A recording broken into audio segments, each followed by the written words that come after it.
Before we begin, please allow us to provide you just a few more reminders. Please maintain silence while the speakers are giving their presentations. Ensure that your phones are on silent mode. If you have any questions for our speakers, you'll be given the chance to ask them later during the panel discussion. When the presenters have finished, we will open up the room to questions. For those in Zoom or Facebook, you can ask your questions in the Zoom Q&A chat box or Facebook comment section. Some of these will be answered directly by our speakers or their staff in the chat box, while other questions may be asked later during the open forum. Zoom questions include a feature that allows the audience to vote by simply clicking on the thumbs up icon next to the question.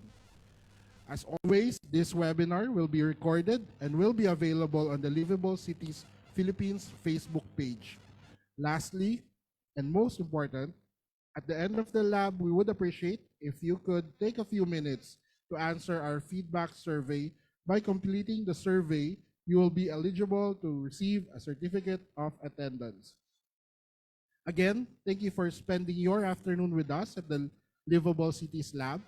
Ladies and gentlemen, online and here on site at SEDA, to open the event, may I call on up on stage the chairman of the Livable Cities Philippines, Bill Luz. Bill also sits as the Chief Resilience Officer and Advisor of the Philippine Disaster Resilience Foundation, the country's major private sector coordinator for disaster risk reduction management, and was in charge of the establishment of its Emergency Operations Center. Over to you, Bill. Thank you. Thank you, Patrick, and good afternoon, ladies and gentlemen. Good afternoon to the live audience and to the Zoom audience as well. I know I saw a lot of you yesterday, and it's good to be back today to see you and, of course, with more guests. No? So thanks for joining us. This is an important topic, we think. And as I mentioned yesterday, July is the Disaster Risk Reduction Awareness Month, but I really think that it's important that we don't keep this habit for 1 month, okay? We need to keep this habit every day, every week, every month, because we are exposed to a lot of risks and a lot of hazards. So it's important for us to be prepared at all times. And today is a bit of a reunion session.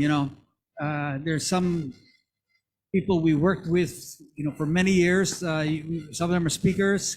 Cedric Daep here from Albay has joined us. We've worked a long time with him. Attorney Violi Seva with us. We worked also many, many years with her. And of course, Helen Lim Hap and Mai from Geodata. We worked more recently with them, but longtime partners.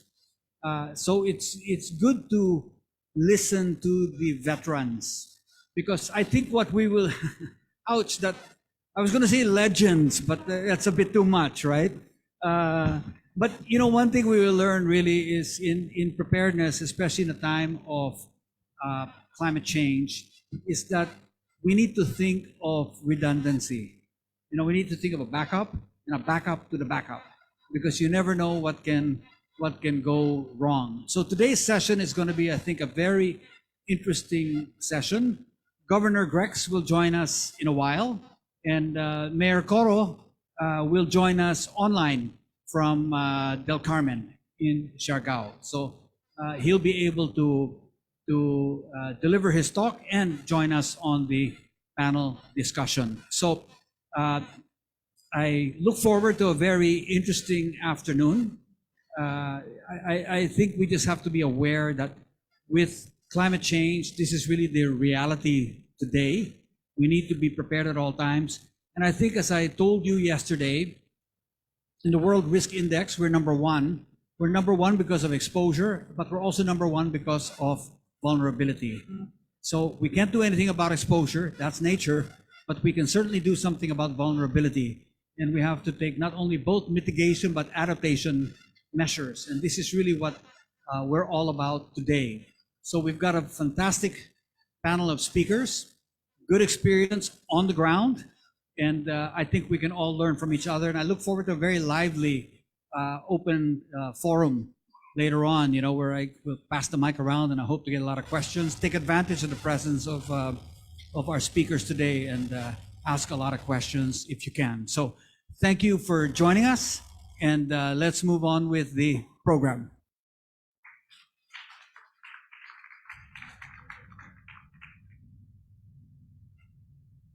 Let's kick off today's lab by introducing our first speaker. We have Miss Veronica Gabaldon.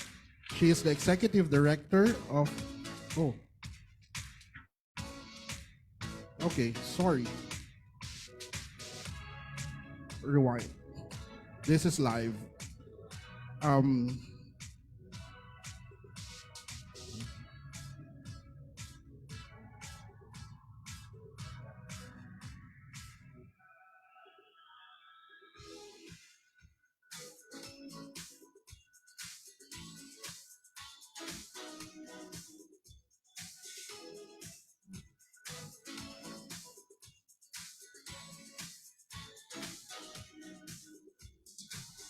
so,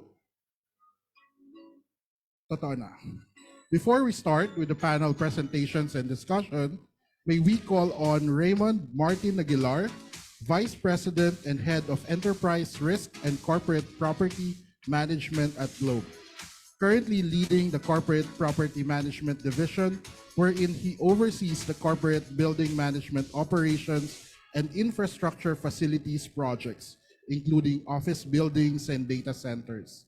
He was the former head of operational risk and business protection, where Raymond played a crucial role in safety, emergency management, disaster preparedness, and business continuity. We're privileged to have Raymond Martin Aguilar deliver us his welcome message as we explore the importance of building resiliency.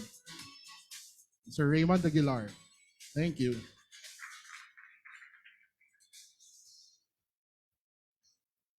Dude, it's fine. Sometimes we forget some things. Okay. Hi, everyone. Good afternoon. Good afternoon to all. I have the honor, on behalf of everyone, to welcome you to this event for this year's, we call it the Resilience Lab. July is an important month for all of us who are here today. I think Chairman Bill actually really put it really well that we just use July as a reminder, but it should be every day, really. I mean, for a country like ours. We can further elevate and improve our disaster resilient capabilities, not just within the organizations that we represent, but also extending towards communities that we serve, and also within ourselves as individuals. Globe, together with the telco sector, takes this into heart, as communications is not only core in the ingredient of livable cities, but is also a critical capability during disaster response. I mean, if I can quote some of my friends, it's a disaster whenever they don't have a signal at home. And they all call me, okay? And I guess you guys will all attest. Parang everyone will probably say, we'll remember Raymond. Okay.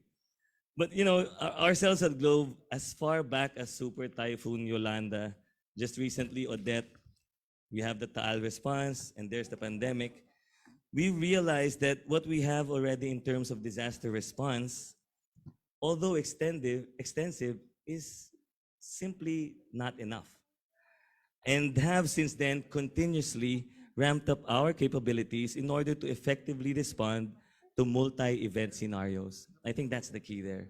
Looking at what are the possibilities.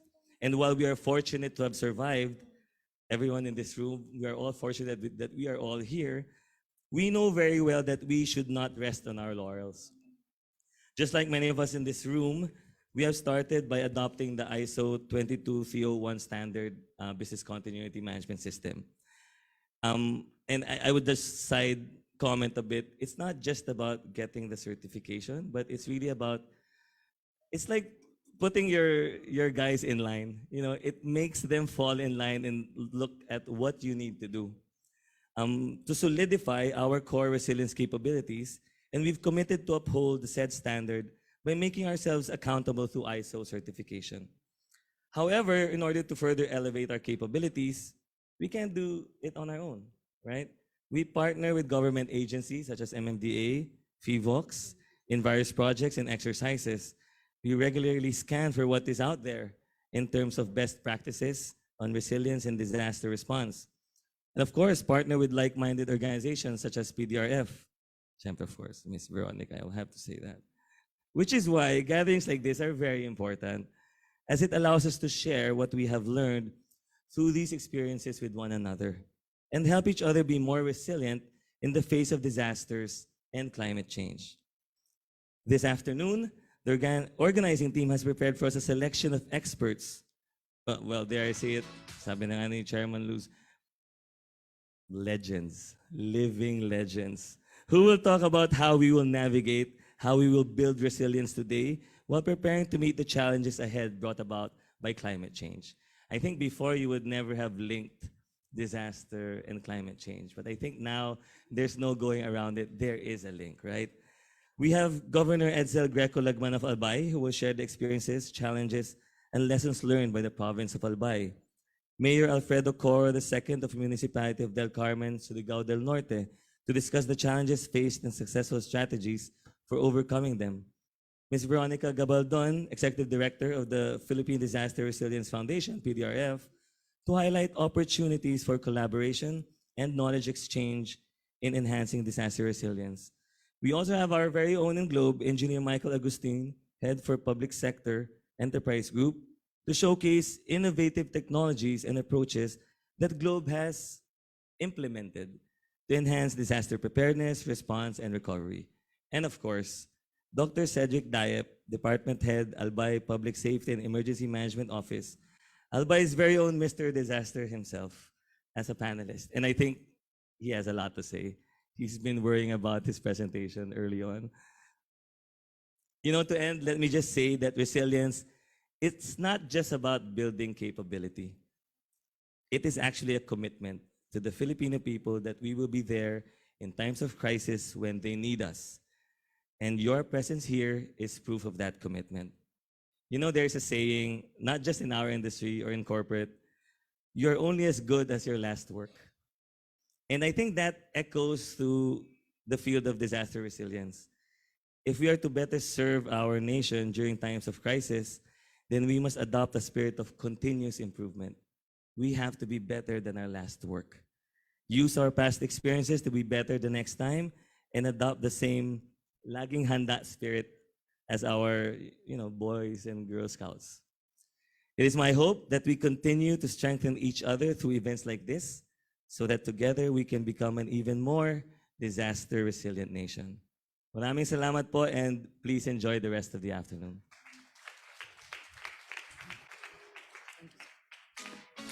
Thank you. Thank you so much, Raymond. You know, whenever a disaster strikes, the top 3 items requested from us at PDRF are typically restore communications, restore power, restore water. Those are the top 3 before food, shelter, medicines, or clothing or anything like that. So it's just remember the top 3: communications, water, and power. Now, as Raymond said, it takes commitment. And I think for those of you who have gone through the ISO journey, you will know that it's not getting the ISO that is important, it's keeping the ISO that's important. That's harder than getting the ISO because you got to be good and on your toes and up to a high standard constantly. That's the name of the game, and that's what disaster preparedness is all about. So let's go to our program, and let me introduce our first speaker. She's our executive director, first of all, of Philippine Disaster Resilience Foundation. She's in charge of, a lot of things. She works on strategy, she works on operations, she looks after our people, both in the field and in the office. She's had a lot of experience doing this and does a terrific job at PDRF. And on top of that, she's a former Miss Davao. So let me introduce Veron Gabaldon to deliver her presentation. Veron? Yes. Nagulat ako sa huli.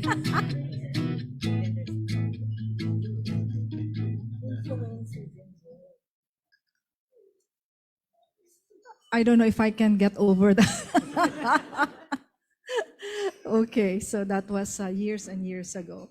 Okay, so thank you very much for that generous introduction, Sir Bill. And Raymond had a lot of sound bites there that really reflects the role of the private sector in DRM. And later on, I hope I'll be able to effectively stir your thinking about working together in climate change adaptation. So let me start my presentation. It should, there you go. Oops, that's me. All right, so my title is catalyzing the role of the private sector in climate change. And why did I choose that title? Because the role and responsibilities of the private sector in DRM and climate adaptation have increasingly been at the forefront of discussion globally. No? What is the role of the private sector in climate change adaptation? And rightly so, because especially here in the Philippines, the private sector generates 93% of our GDP, our country's gross domestic product, and provides employment to 92% of our workforce. In terms of critical infrastructure, the private sector delivers 80%, the roads, the bridges, hospitals, schools, etc. So let me briefly share with you the journey of our organization, which actually starts in the aftermath of Typhoon Ketsana or Ondoy in 2009. Sino bang mga na-Ondoy dito? The focus then was the recovery and rehabilitation efforts jointly undertaken by the government and private sector. Thus, our name when we started was Philippine Disaster Recovery Foundation. Ayan, sino pa ba nakakaalala nito? And today, PDRF is a nonprofit organization and an alliance of businesses dedicated to building the DRM capabilities of the Philippine private sector. Our programs and initiatives cover all four pillars of DRRM, from preparedness, mitigation, response, and recovery. We operationalize the roles of the private sector in community building, knowledge management, advocacy, and resource mobilization. And we work closely with the business sector, the government agencies, non-government organizations, and the humanitarian sector in disaster preparedness, response, and recovery of communities and businesses. So when Super Typhoon Haiyan happened in 2013, we saw the need really to focus on building resilience. And after 2 years of massive recovery and rehabilitation efforts for Typhoon Haiyan, in 2015, we embarked on the next phase of our journey, which is towards disaster resilience building. So we established a robust preparedness and capacity development programs and built an emergency operations center to serve as the monitoring and response coordination platform for the private sector. Yeah, so that's our milestones from 2009 to to the present. We actually, by the way, pandemic lang noon, but we actually celebrated our 10th year last 2020. Okay. All right, so that's our operations center. I hope most of you were able to visit our facility. For those who haven't, this is an open invitation for you to visit us. Okay, so the cluster system, for some of you, you've seen this in Trina's presentation yesterday, but just to breeze through this cluster system is a unique proposition of a PDRF where we clustered our member companies according to their core competencies. So in each of these clusters, you will have the major players in the industry as members working with all the stakeholders. So the PDRF's cluster system provides a mechanism for collective action through stronger collaboration and coordination with key stakeholders at the local, the national, and even at the regional level. So at the heart of this are the science-based and tools and processes that PDRF uses and employs to do our work. Yeah. So putting into action the private sector role in disaster management, we engage our member companies and partners through their operational and social development CSR. So most of you, especially for our government partners, the question there we are often asked is, we don't know how to work with the private sector. And we also get that kind of question from the UN, wherever we go, okay? How do we work with private sector? So allow me to give you an example of how we work with our local partners, no? From the government and as well as the communities, and it is possible. The private sector, particularly the companies, no, are open to working with the government and other stakeholders because it is for their good. It is for the survival of their businesses. Without that partnership, the private sector oftentimes or 100% bear the brunt of any disasters. Their business is affected, and then indirectly their businesses are affected because the infrastructure are not available. No? So indirect and direct. So kahit saan mo tingnan, affected ang private sector. So it is in their own best interest, no, for business survival to work with the stakeholders, particularly the government. So there's the landscape already. The question now is how. Okay. So and we are very glad that we have this kind of learning session hosted by our CRC, or the Climate Resilient Cities, and of course, Livable Cities, no? And with the generous sponsorship of Globe, our partner here, that we are here together and to bring home the lessons, no? For this afternoon. So what we're saying is that there has to be a shift in mindset, no? To harness the expertise and resources of the private sector. More than being donors, they are rich source of innovative solutions and technology. They can pivot to bridge gaps in social and economic needs. So the objective of PDRF is for private sector to build resilience in an efficient manner, in preparedness and response. No?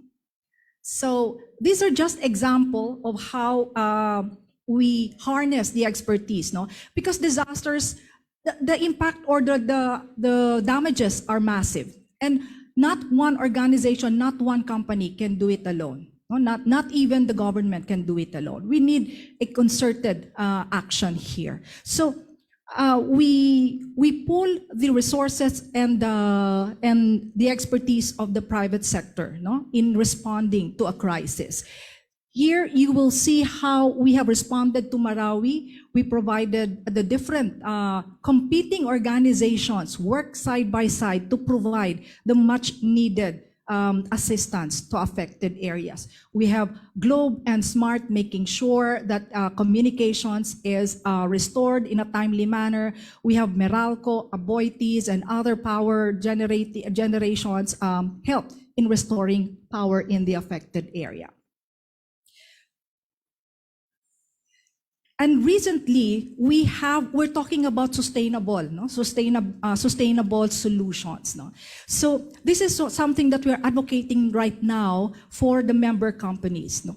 To look at aid sustainably, provide aid that are sustainable. So these are just example of how we do it now. We don't already advocate for providing just food or bottled water, but make sure that the response of the private sector are sustainable and can be reused, no, even after emergency. So in providing local or reviving local economy, we look at the industry. Ano bang kailangan ng industry, no? So not just giving them implements, not just giving them cash, but really how can we help the sector. So there's a very good example of this. If you want to hear more about that, because we don't have much time, we can tap our partners here, our team here, to talk about the abaca, no? How we help the abaca farmers in Catanduanes during the Vamco and Rolly typhoon some 2 years back. So that's the role that was the work of Trina and IC Arjo out at the back also. Water security is very important. So we just don't give water, although our water companies are very willing to do that, but we put we look at the much sustainable resource there by providing them with innovative solutions. And for the past 3 years, we have done the water challenge, no, to get these local communities scale up their solutions. Okay? So marami pang example niyan, and we're very much willing to talk to you about that. During the pandemic, the private sector rose to the challenge of helping the community, no? So Sir Bill was our champion in making sure that we help the government fight the pandemic. These are just some of the companies that helped us during pandemic under Task Force T3. Okay, so at this point, my call to both the private sector and our government partners here is that we should be talking about DRR and CCA at the same time. Hindi siya in silos, hindi siya separately. Why? Because both are actually towards building resilience in the face of hazards. Tama? Diba? So right now, I see some efforts na separate, DRR ito, CCA. No? So hindi po, kailangan magkasama na silang dalawa. How? And even at this point, meron ng pangatlo. For the past few years, they've been talking about the DRR CCA nexus. Ngayon po tatlo na, naku, love triangle na po ngayon, okay? DRR CCA Sustainable Development Nexus. Tama po ba? Ayan, no? So, paano gawin yan? Pagtulong-tulungan natin, no? So, innovations, these are just example of the tools and innovative approaches that we work or we do in PDRF. We make use of GIS a lot, no? From our operations center and in all our projects, GIS is a very important tool to even at the barangay level, because, you know, we have to harness the knowledge of the local people, but we have to harness this knowledge in a scientific or in a methodical, no, manner, no? So GIS tool is a critical tool that should be at the barangay level, because at this point, unfortunately, hindi pa ganun ka-granular, no, yung data na nakukuha natin sa government. But if we work together, that is very much available. May partner tayo dito who will be able to help us on that one. Okay? Another tool is early warning systems. In PDRF, we are oftentimes offered, no, mga early warning systems to test. So right now we are testing an early warning system for earthquake. This is by an Israeli company, Seismic AI, and that's an example of the data. Although kailangan pa ng calibration ito, I hope that by end of July we will have a cleaner version of this. I presented this to Secretary Solidum yesterday and was quite happy. No? So these are systems that will be able to give us a few seconds more of tawag nito, warning. No? Enough time for us to close the elevator, to turn off the elevators, close gas pipes, etc. Even longer than the best practice in Japan. So hopefully, it will deliver its promise. Rainwater harvesting is already a standard, no, in our response, no, and not only in response, but we are already advocating, no, dapat at a household level, water harvesting should be there, rainwater harvesting should be there already at the household level. And then disaster resilient materials, ito favorite ito ni Trina, kilala niyo na ba si Trina? So what the team has done, 1 minute na lang daw, what the team has done is to be able to not only give boats, but capacitate the community to build their own boats, repair it. And this program, they are now catering to the boat requirements of the nearby barangay, no? So very sustainable, okay? And then, of course, community-based DRR, mentioned that. Hazard mapping, they've already digitized their their maps. And lastly, this one, the safe schools. Before, the schools are not empowered, no? Nakadepend lang sila sa LGU what to do. But with this playbook that we've developed together with the Department of Education and we piloted in Cebu, they now have a playbook, no? To make sure that they have the capacity and they have the knowledge to plan and prepare their students, no, and make their building resilient, no, from disasters. So just a few slides here, just to let you know that in the area of emergency communications, this is a big project that we have in partnership with, of course, our Globe and telcos, smart telcos here. We're starting this, and it's going to focus on the Eastern Seaboard kasi palagi yung nawawalan ng communications, no? So watch out for this. This is a very good public-private partnership in collaboration with our DICT and even the UN, no? Partners. And this is supported by the Australian Embassy. We are also helping our airports, no? Selected regional hubs in making their airports resilient and ready, no, to respond to disasters. So that's, we call it GUARD, Getting Airports Ready for Disasters, in partnership with DHL and UNDP. And then, of course, we have our business continuity and organizational resilience. I won't go to the details already, but we have tools. If you're interested, these are tools that are available online. We can provide you with the links later on. And then we also help, no, convert the BCP framework of the government sector, the private sector, into the government situation. No? So we have the public service continuity planning guidebook we co-developed with OCD. Tinuturo ni ma'am. Nakatrain ka na, ma'am? Very good. Ayan. Meron tayong graduate ng PSCP. Ayan. We also did the National Energy Contingency Plan for the big one for Department of Energy and the private sector organizations there, and pretty soon we will be doing the water naman, no? Water contingency. Yan. So abangan nyo rin po yan. And lastly, we are also doing the area-wide business continuity management for the BCM practitioners. Abangan nyo po ito. This is really very exciting. The first in the Philippines, no, to be implemented, and please wish us good luck. Okay, so important thing, siguro ano na lang, 30 seconds. Partnership is very important, no? And that's the role of PDRF as the collaborator, no, or coordinator for the private sector. The linkages are important, and not only from the local but also the international organizations. Okay, and super last na lang ito. Three steps how we can work together.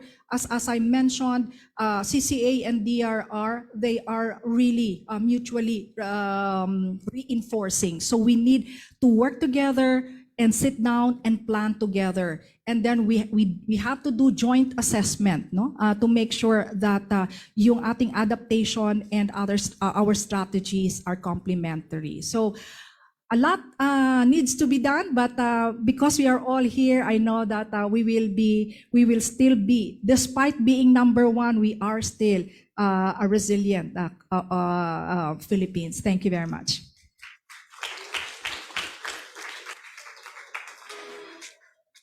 Thank you. Thank you, Veron. So you can see that PDRF is really in good hands under Veron as our executive director. But three takeaways, I think, from Veron's presentation. One, you can see that it's a very holistic approach. Okay? We don't focus only on one or two items, but we take a really big systemic view of how things work or don't work, and we try to fix that systemic picture. No? The second is that you can see we're also very heavily dependent on data. So this is really a data-driven, empirical-driven way to work. And this is something I suggest that we all get engaged in. We invest a lot in the maps, the GIS, the databases, And you can see even all the way to sensors and early warning, forecasting, all this. These are the tools we need to be able to prepare. And then the third is partnerships. And I think Veron illustrated the partnership level from participatory mapping. That's really, grassroots type of work and community organizing, all the way to local governments, national government, regional, and international. So those are kind of the three takeaways I get from Veron. So speaking of local, we're gonna shift gears and let me introduce our second speaker. He's a mayor. We're gonna have this broadcast in, and then he's gonna join us during the panel. This is Mayor Alfredo Coro of Del Carmen in Surigao, so on Siargao. One thing I like about the mayor, I've never met him actually, but just exchange of email with the mayor. But one thing I liked about him is that one, he's very partnership centric in solving problems. But the other thing why we really like him in Livable Cities is because he's an IT guy and he's actually taking a master's in IT management. And this is the kind of ideal mayor we like. Someone who's loves data, loves IT, and I always tell people my mission in life is I want to get mayors addicted to data. Okay? So let's listen to Mayor Alfredo Coro coming in from Siargao, and then we'll get him later. He'll broadcast from there, then we'll get him later on the Zoom on the panel. Mayor Alfred.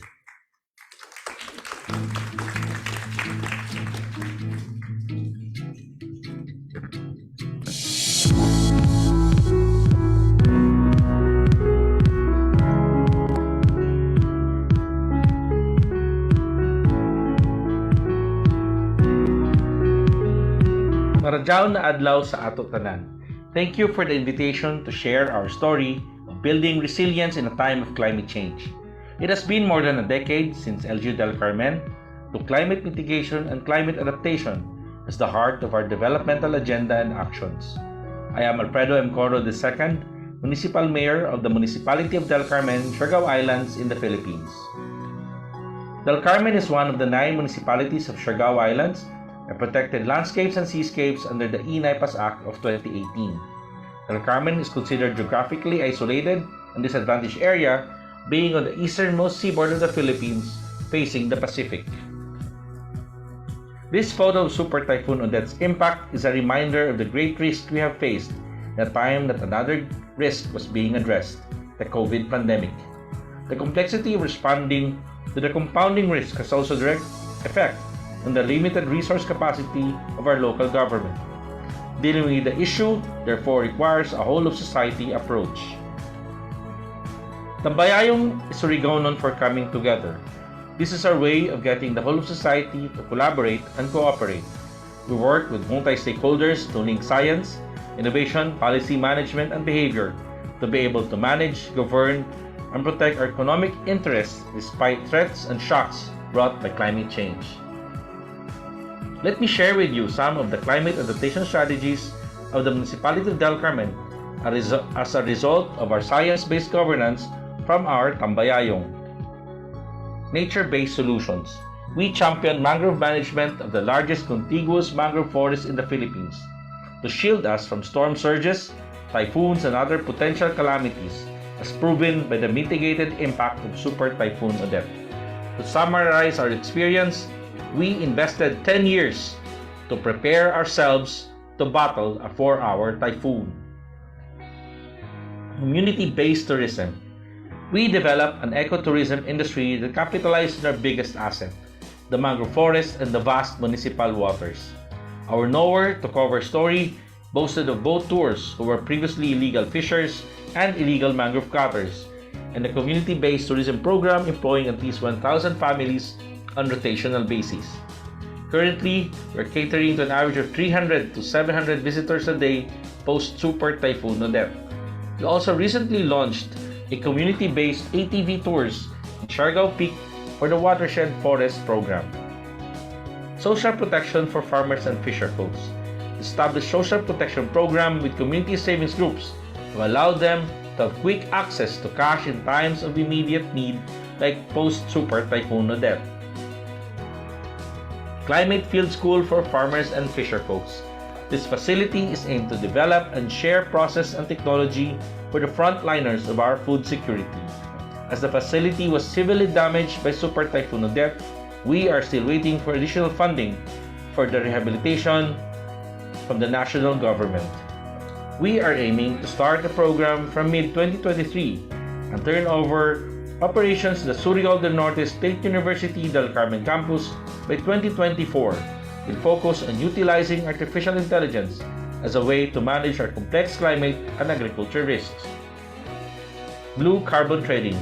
LG del Carmen is currently exploring blue carbon trading with the Del Carmen mangrove forest and seagrass. We look forward to collaborating with your organizations in developing the first blue carbon trading system for the Philippines. Post-Super Typhoon Odette response and recovery. Allow me now to share some of the support extended by PDRF and its member organizations that allow us to move forward quickly post-Super Typhoon Odette to where we are today, 18 months after, averaging 11 to 18 flights a day. Zero hunger. Addressing access to food and non-food essentials, especially with our island communities, since they lost 95% of their boats as a means of transporting to the main island. With the overwhelming support of our partners, we had zero involuntary hunger, resulting to 0% crimes related to hunger. Re-establishing the public health system. We needed to address potential health outbreaks with containment of COVID-19 virus through vaccination, waterborne and other communicable diseases by providing access to water, and establishing emergency tertiary care of wounds and other health risks of vulnerable groups, pregnant women and children, senior citizens, etc. Shelter support.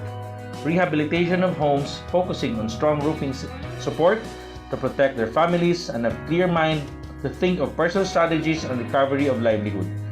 We covered 3,500 homes out of the 5,000 homes of Del Carmen. Livelihood support. Rebuilding fishing boats by establishing a boat shop at the island barangay of Kaub in Del Carmen. We continue to build boats today, depending on orders for the community. Let me close this presentation by sharing that last February 2023, the Del Carmen Mangrove Forest was declared the 9th wetland of international importance by the DNR. This is coming from 2010 when we were declared the legal mangrove cutting capital of the Philippines. Salamat Karajaw sa Ijo Kurot. Nice, thank you, Mayor Alfred. It was impressive, huh? I was in Siargao a few months ago, and you know, when you take a look at the pictures and you go to Siargao, you'll be surprised how quickly they have recovered from Odette. But I think if you have to take a look at that recovery, it's a combination of really local governments and partners, friends, residents, and of course even international tourists actually, because they wanted to restore the place and go back to surfing, I think. So that was important.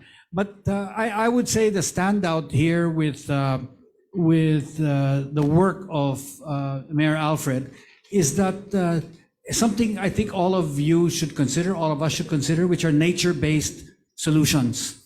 As he said, you know, it took them 10 years to develop this unbelievable mangrove area, but it protected them from, you know, 4 hours of hell delivered by Typhoon Odette. No?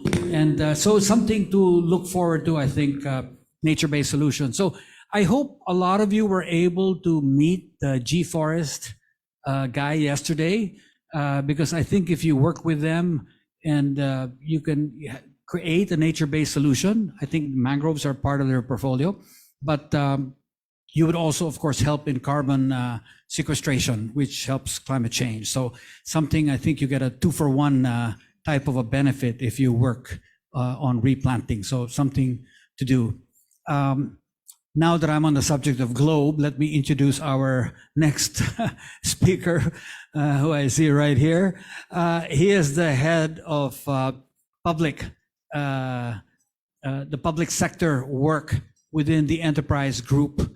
And he is in charge of working actually with LGUs and national government officials and LGUs and cities, no, and provinces. So Michael will tell us a little bit more about what he's going to do. But before that, let me just introduce Mayor Bruce Matabalao from Cotabato City. Mayor Bruce here, thank you.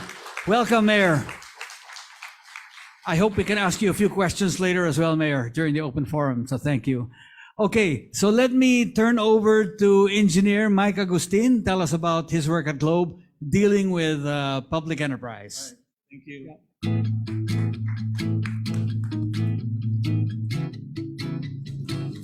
Thank you.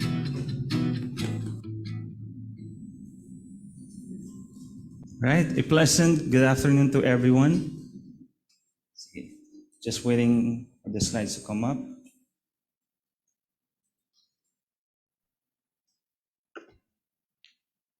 I hope everyone had a good session yesterday and this morning. All right, next slide, please.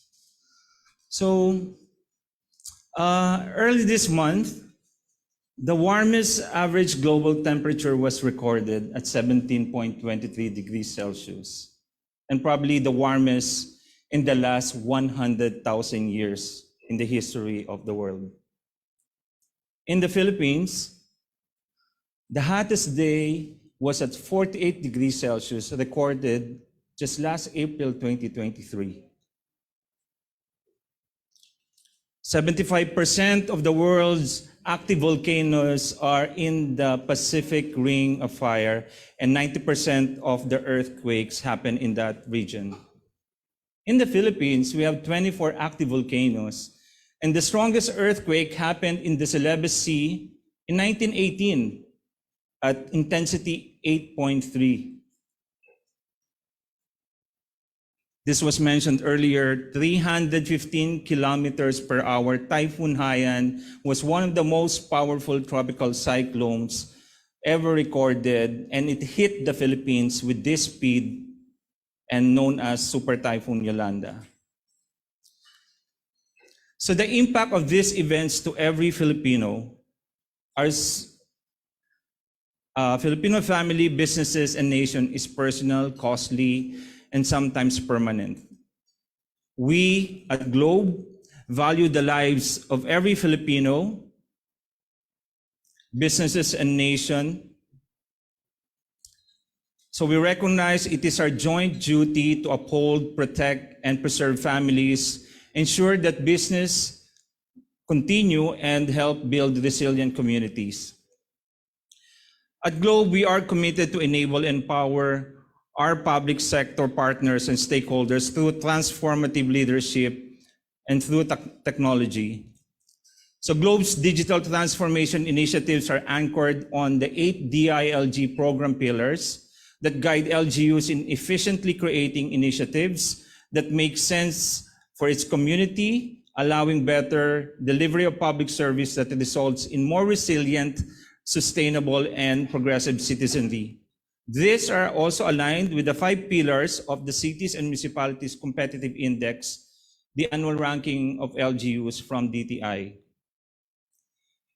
Globe is also committed to 10 of the 17 UN Sustainable Development Goals.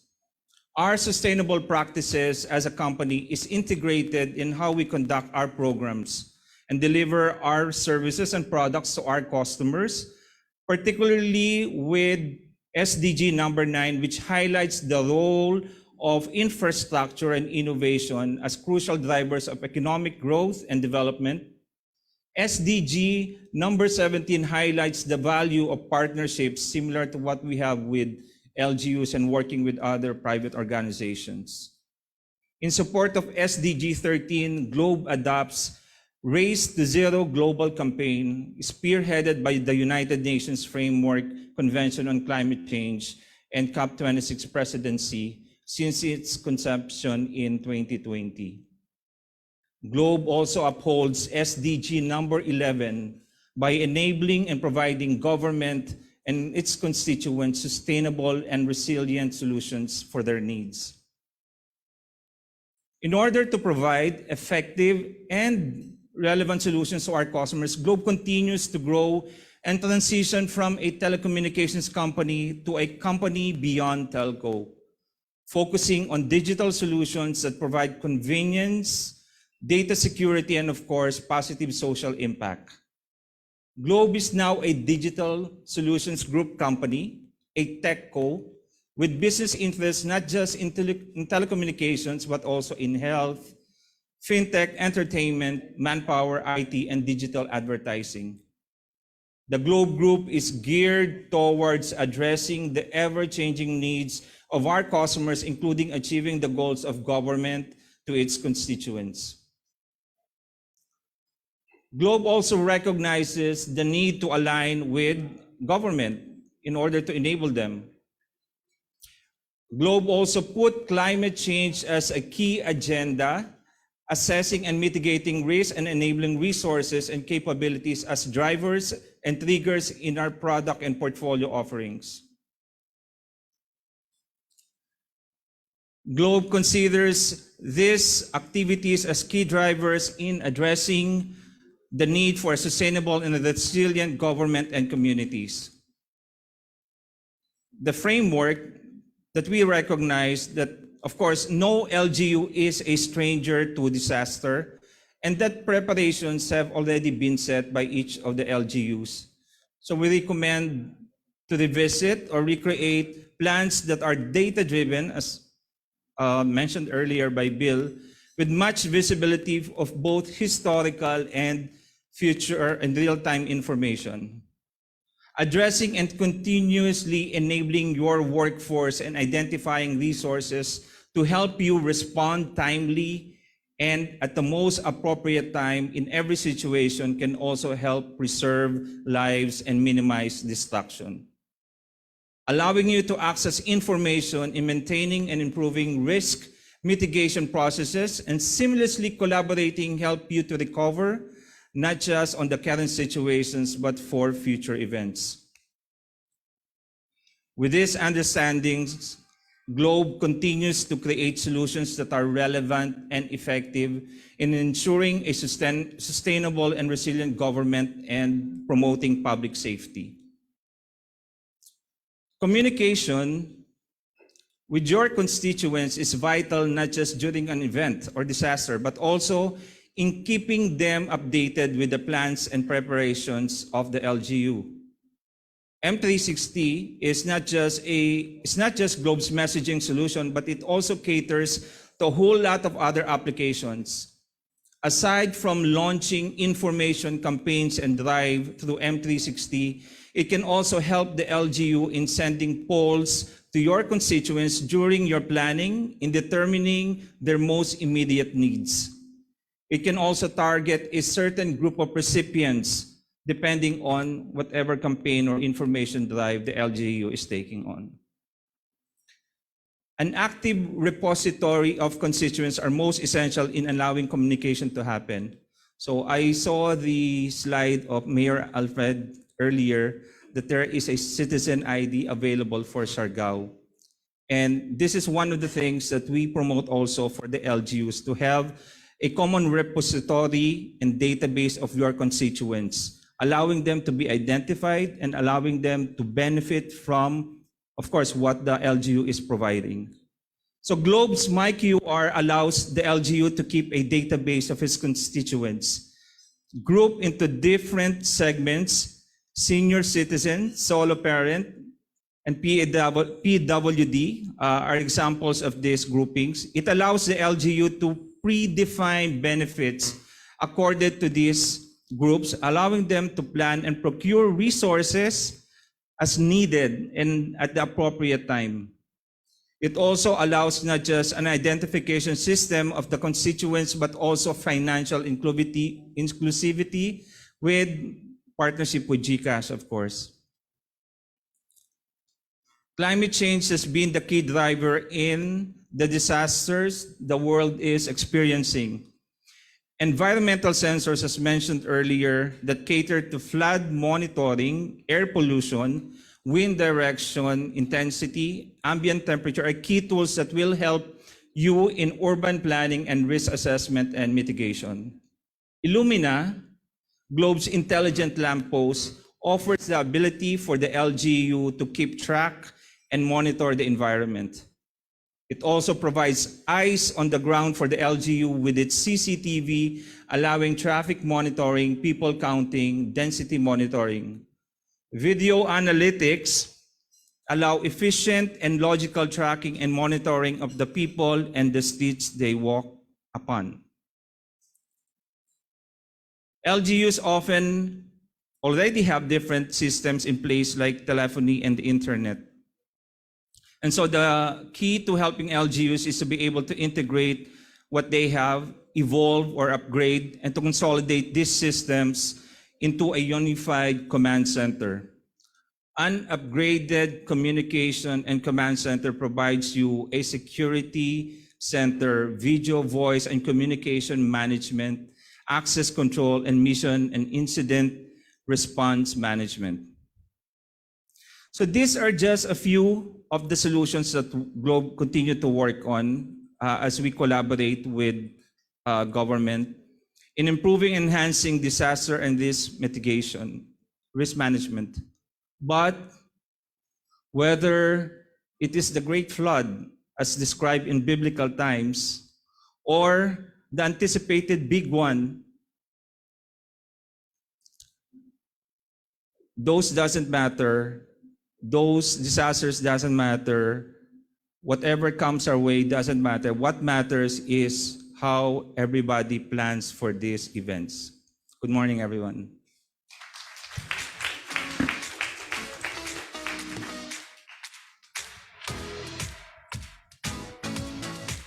Thank you. Thank you, Michael. Yeah, I think it's a great illustration of the power of technology at all phases, from preparedness to actual response to post event type of recovery situations. Data is really extremely important, and the ability to reach out and communicate with your constituents is important. Now, I know Michael mentioned a little bit about the technology and about the command centers, no? And I know a lot of LGUs, you are thinking of or constructing command centers right now. So I think what's important to consider, two things, that I would, after going around, that I would recommend is, one is that for those of you constructing the command center while it's under construction, I think you should already plan for and install fiber. Okay, don't wait till the building is complete before you put in, the connectivity and the fiber like an afterthought, because it's expensive to do that. And, sayang lang the building, you just newly constructed it. You might as well put it in early on. Okay, that's number one, no? And number two, I would say for new construction, not your own EOC, not your own command center, but new construction of buildings, consider a telco connection, just like you consider a water and a power connection. Build it in early. Don't build it in late, because then that's kind of like a retrofit. It's a utility, so you might as well treat it as a utility. And it's necessary. Okay. Maybe number three, I would say, is that when it comes to, one of the problems in some places is the signal is weak. That's sometimes a sign of lack of cell towers relative to your population. So maybe if you could help speed up the permitting for cell tower construction, that's going to help, because then you would reduce the ratio of your LGU population to tower, and you won't have so many people fighting over the available bandwidth. So three things I think I would really consider. But technology and connectivity is important, so plan it in your preparedness, prevention, and response and post-event work. Now, let me go to our last speaker of today.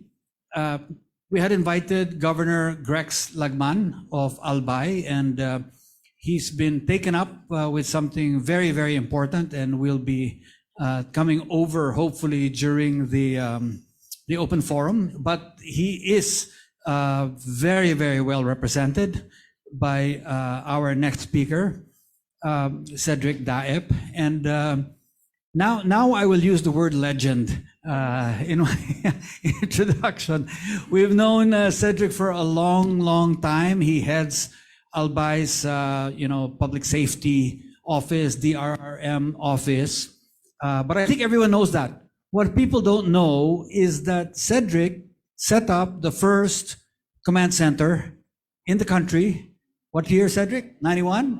1991.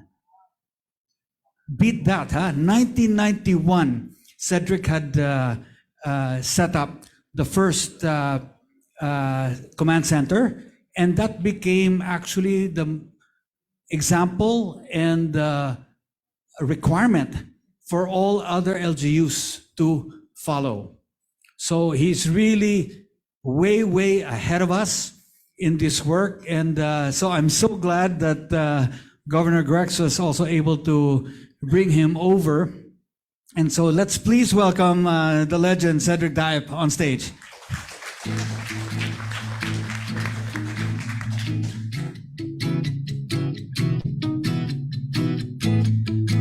Thank you, Bill, for that kind introduction. But it seems that it appears that I'm already in the retirement age. During the first time that we were together in similar activity was in Cebu, and that was 1993, when we had that in the beautiful hotel, now old hotel, the West Gorod Hotel in Cebu. Okay, so, sorry.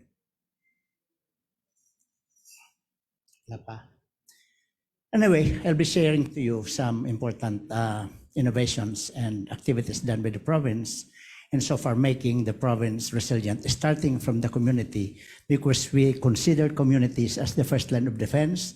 They are the most victims during emergency. And if we capacitate the local government, especially coming from the barangay, they will help make our job easier. That's it. Resiliency, it must be goal-oriented. We must establish our objective and goals in order to achieve our outcome that we aspire to happen. And therefore, if we teach the communities how to build themselves to become resilient, and therefore we will always achieve what is being always achieved by the province, the zero casualty accomplishment, starting from 1995 during the Super Typhoon Rosing, and so with so many volcanic eruptions since 1989 and up to the present, we achieved the zero casualty objective. The best articulation is first. Our first priority must be life, and then properties and other investments must be second. Okay. Why the initiatives? We have a lot of exposed population.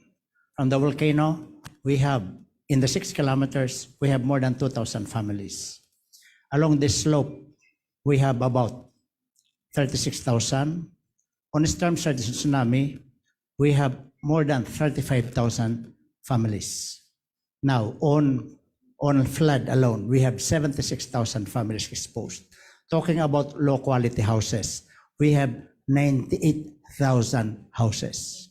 So having this kind of data presented in a form of risk map, showing information of exposure, including the investments and resources exposed to them, to the hazards, and that's our basis in coming up with a plan to come up with resiliency program.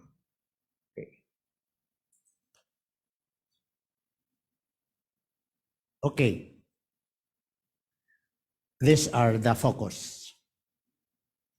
Important is the development of coping mechanism Now, I agreed about the third aspects of resiliency, which is risk-based development. Because if we do, actually, we recommend that the risk information, the risk map must be one of the major inputs in development. Why? Because if we just focus and concentrate to consider the development opportunities in planning, well, we will fail.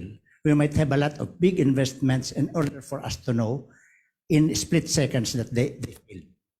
They're destroyed by earthquake, they're destroyed by flood, and so on. It's just a simple approach.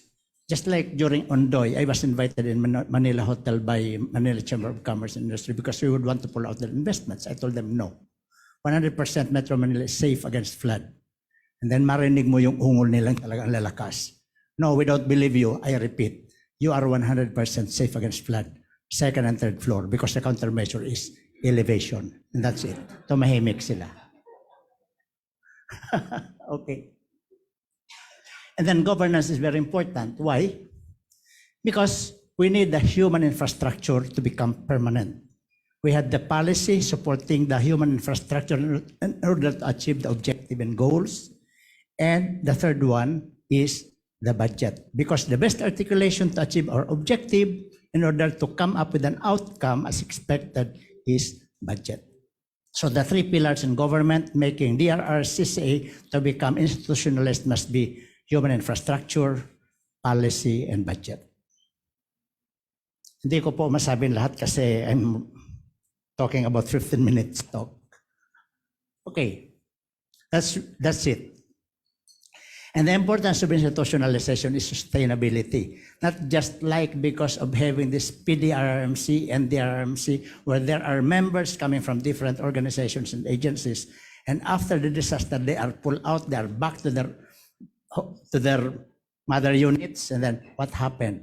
Having this institutionalized, sustainable disaster risk reduction, inclusive with development perspective, and therefore, DRRCCA programs and projects are part of the regular activities. And that is it, sustainability. And then another one is the political factor. Without this institution, pagkatapos ng election, iba na ang DRRM officer. Papalitan na. Okay. But we established this sustainable approach, then even if there will be so many governors, mayors handling the local government units, then in my case, I started with Governor Salalima and now with Governor Greg Slackman. He is my 9th governor and until now, I'm still there. Hindi pinapalitan. Okay. And then, communities are capacitated on warning and evacuation rather than rescue. We don't want rescue. It's very difficult to change the mindset of rescue. Because when you are asked, every time that I ask, what do you need? We want budget for the rescue. We want training for the rescue. We want training for basic life support. Wow. Very active. But if we teach them how to develop the real-time warning, communication protocol, and evacuation procedures, having some strategies like, that's it. Having such strategies like on warning, real-time warning on flood, having early rainfall like for if you have the 7.2 millimeters of rainfall, that is already flooding. We don't want to suspend classes at 7.2 millimeters. It should be 3 to 4 millimeters per hour. Otherwise, you are going to suspend classes. Naglalakad na sila sa baha. Okay. And then landslide. We have a lot of landslide happening. And we don't want that. We would want to escape from the heavy mountainous areas having this kind of landslides. And then nasa loob ka ng lupa, gusto mong lumabas, napakabigat. And then buhay ka pa. Would you like that? I don't want to be like that. And therefore, in a matter of 4-hour lead time, we can evacuate people using antecedent rainfall as our threshold in different watersheds. Like in Tiwi, if we receive 160 millimeters of antecedent rainfall, they must be evacuated because at 191 millimeters, they are already hit by landslide. For Mayon volcano, that's why I keep on saying when I am interviewed by Nole de Castro and everybody, walang threat of lahar because we are just having an amount of rainfall not even reaching 5 millimeters per hour, and the threshold is 60 millimeters per hour, where at 35 to 40, we need to evacuate them with a lead time of 4 hours. That's it. Figure, the data is very important. But the data is not important if we don't know how to interpret and analyze them. Data analysis and interpretation is very important. Otherwise, you cannot go to the point that you will put yourself in a better decision making. So it's useless without knowledge on how to interpret and analyze them. It's very important. It's like what happened on Ondoy. I was talking then with Tani Cruz. Sabi niya, sir, 250 millimeters na. What is the amount of rainfall? Sir, 35 millimeters per hour. Sabi ko, wow, what's the decision? Because in warning system, you need to know prediction, forecast, detection. And the most important is detection. What is the amount of rainfall right now? Otherwise, you don't have decision. Without decision, you have no support communication because you don't have the right information. And therefore, without the right information and communication, everything is lost. You don't have mobilization. The last step in warning system. That's it. We need to know that. But I cannot explain that very well. I need half a day for the lecture and half a day for the workshop. Okay. That's it. Some of the recommendations in order for us to know, not just alert level 3, alert level 4, mag-evacuate. No, we need to do this because we have 6 associated hazards in a tropical cyclone and other weather system. The evacuation procedure is very important. Not just because you are evacuating, you are told to evacuate. No. You must know where to, and the evacuation centers must be supported with a selection criteria. Otherwise, you're seeing Mona Lisa. They just lie there and they die there. We don't want to do that, and we don't want to become Australian. Come on, guys, let us all evacuate to die. We don't want to do that. That's why, as a palliative solution, this is it. We establish an evacuation center design as evacuation center with rainwater harvesting and so on, a good design. And then we have the magnitude 8 design of evacuation centers and a wind load capacity for a typhoon of 450 kilometers per hour. Because a typhoon alone, if we have 320 kilometers per hour in Yolanda, that's not it. We cannot underestimate the capacity of hazard, but you have to add on to it with the amount of rainfall. Like if they receive 110 millimeters of rainfall per hour, that means that idagdag mo pa ang 110 kilos per square meter aside from the load of the wind force. Ganun ang computation. It's not just the signal number 1, 2, or 3. That's why data is very important. So it's not just a matter of having signal number 1 to 5 for us to evacuate. We need to analyze the data from the severe weather bulletin of Pag-asa so that we will able to understand when is the time of the landfall, when is the time of the nearest distance of the wind or the storm, if it's not going to hit you, and when is the time when the first drop of the rainfall coming from the rain band starts, and kailan mag-uumpisa yung malakas na hangin. And I can give you the formula how to compute it using the severe weather bulletin of Pag-asa so that we will be able to evacuate ahead of time rather than rescue. Ito yung, and then this is the permanent solution, part of the fiscal framework plan, that a relocation site must be identified. Otherwise, it's very difficult to secure the lot. Ang hirap. Ayaw ibenta, lalong-lalo na yung mga magandang klase. Otherwise, they are going to donate land na hindi rin qualified dahil nasa danger zone.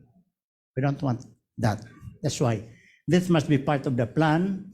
And we had already achieved many evacuation centers and so many population relocated. But this time we are calling it not a relocation site, but a newly established safe community. Kasi pag sinabi mong relocation, ayaw nila. new safe community. Parang medyo social naman. Diba? And then the design must be of 450 kph wind load capacity, not just a simple design. Otherwise, they are relocated for them to evacuate later on during a strong typhoon. Okay. So these are some of the model relocation sites. But I have already my time. It's ready. It ends my time, and therefore 2 minutes. Okay. Nawala yung slide ko dyan. Okay. When I was in Brisbane last year, during the 2022 ASEAN Ministerial Conference, I presented to them strategic principle. Put in more cost on preparedness, mitigation, and adaptation, so that if you have more cost on preparedness, mitigation, you have less on response and recovery. But if you have less on preparedness and response, you have less on preparedness, mitigation, and adaptation, you have more on disaster recovery. Yung illustration ko dyan, gumawa ako ng rectangle, and then nilagyan ko ng diagonal line, then hatiin mo, yung isa malaki, yung isa maliit. Put in the bigger space, preparedness, mitigation, response, and then you have less on response and recovery. Pero yung maliit, doon mo ilagay yung cost mo sa preparedness, mitigation, response, expect more on response and recovery. That's it. That is what I would want to introduce as a strategic principle for this. And then the last principle that I would want to say is, for the remaining 1 minute, the next principle that I would want to say is, nakalimutan ko tuloy. Anyway, if you train the community, bring in the training. Education is a very important component.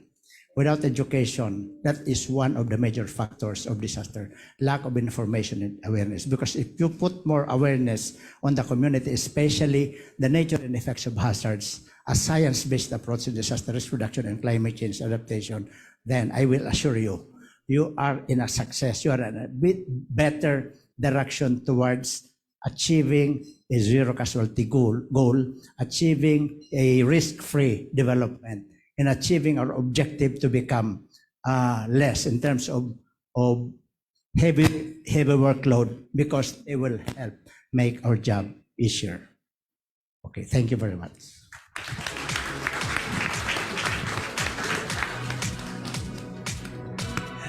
Cedric, thank you. Thank you so much. So ladies and gentlemen, what you got there is a few minutes of a master class. Okay? I think we need to bring Cedric back for a whole day or two to get all the details, but that's fantastic. What I like is he's very, as I said earlier, you can see he's so data driven. He's got all the triggers in his head. He knows what to do when you hit certain triggers. And that's important, because you can't wait till it's too late. So it's all, based on measurement, and a very scientific measurement. And the other thing I liked about what Cedric said is that human infrastructure governance is important. You can have the best facilities, but if you don't have the human infrastructure and the governance to manage it, I think we have nothing. It's not going to be as good. So Cedric, thank you so much. So we're going to move on to our open panel. Okay, Patrick, call it in. So we will now start with our panel discussion. May we call on stage our speakers. First with Dr. Cedric Daep, Ms. Veronica Baldon, Engineer Mike Agustin, and of course Bill. And with us on Zoom is Mayor Alfredo Coro. I think later we will be joined by Governor Grex.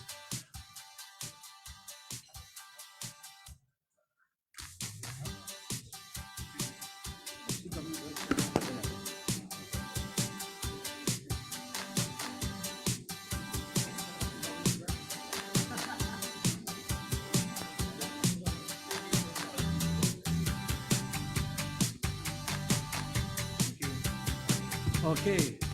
Well, let me Let me sit on the side here, Mike, and you sit here so I can see Mayor. Hello, Mayor. Good afternoon. Thanks for joining us. Can Mayor Coro hear us? Yes, sir. Good afternoon, everyone. Good Apologies afternoon, we could not join you on site. We have a lot of things happening here right now. Thank you. Thank you. Thank you, Mayor. Okay, it's time for the open panel, and I'd like to, actually, I want to open up the floor to questions. Feel free to ask your questions. I hope we have microphones we can pass around. I really want to encourage you to take advantage of this, because the speakers, it's not often we get them together. So maybe we can really pick their brains and get some good answers and insights. So anybody want to ask a question? Everybody's shy. Oh, I see someone with a hand raised. Patrick, do we have a microphone? Oh, Patrick, here. In the back. I'll just ask you to introduce yourself, and who would you like to ask? Anyone. I'm Dennis from Insurer Life. I have a question regarding on evacuation centers. I see a model of the evacuation centers, but we all know that Legazpi and other provinces are prone to disaster, especially a flood and mudslide. I'm from NCR.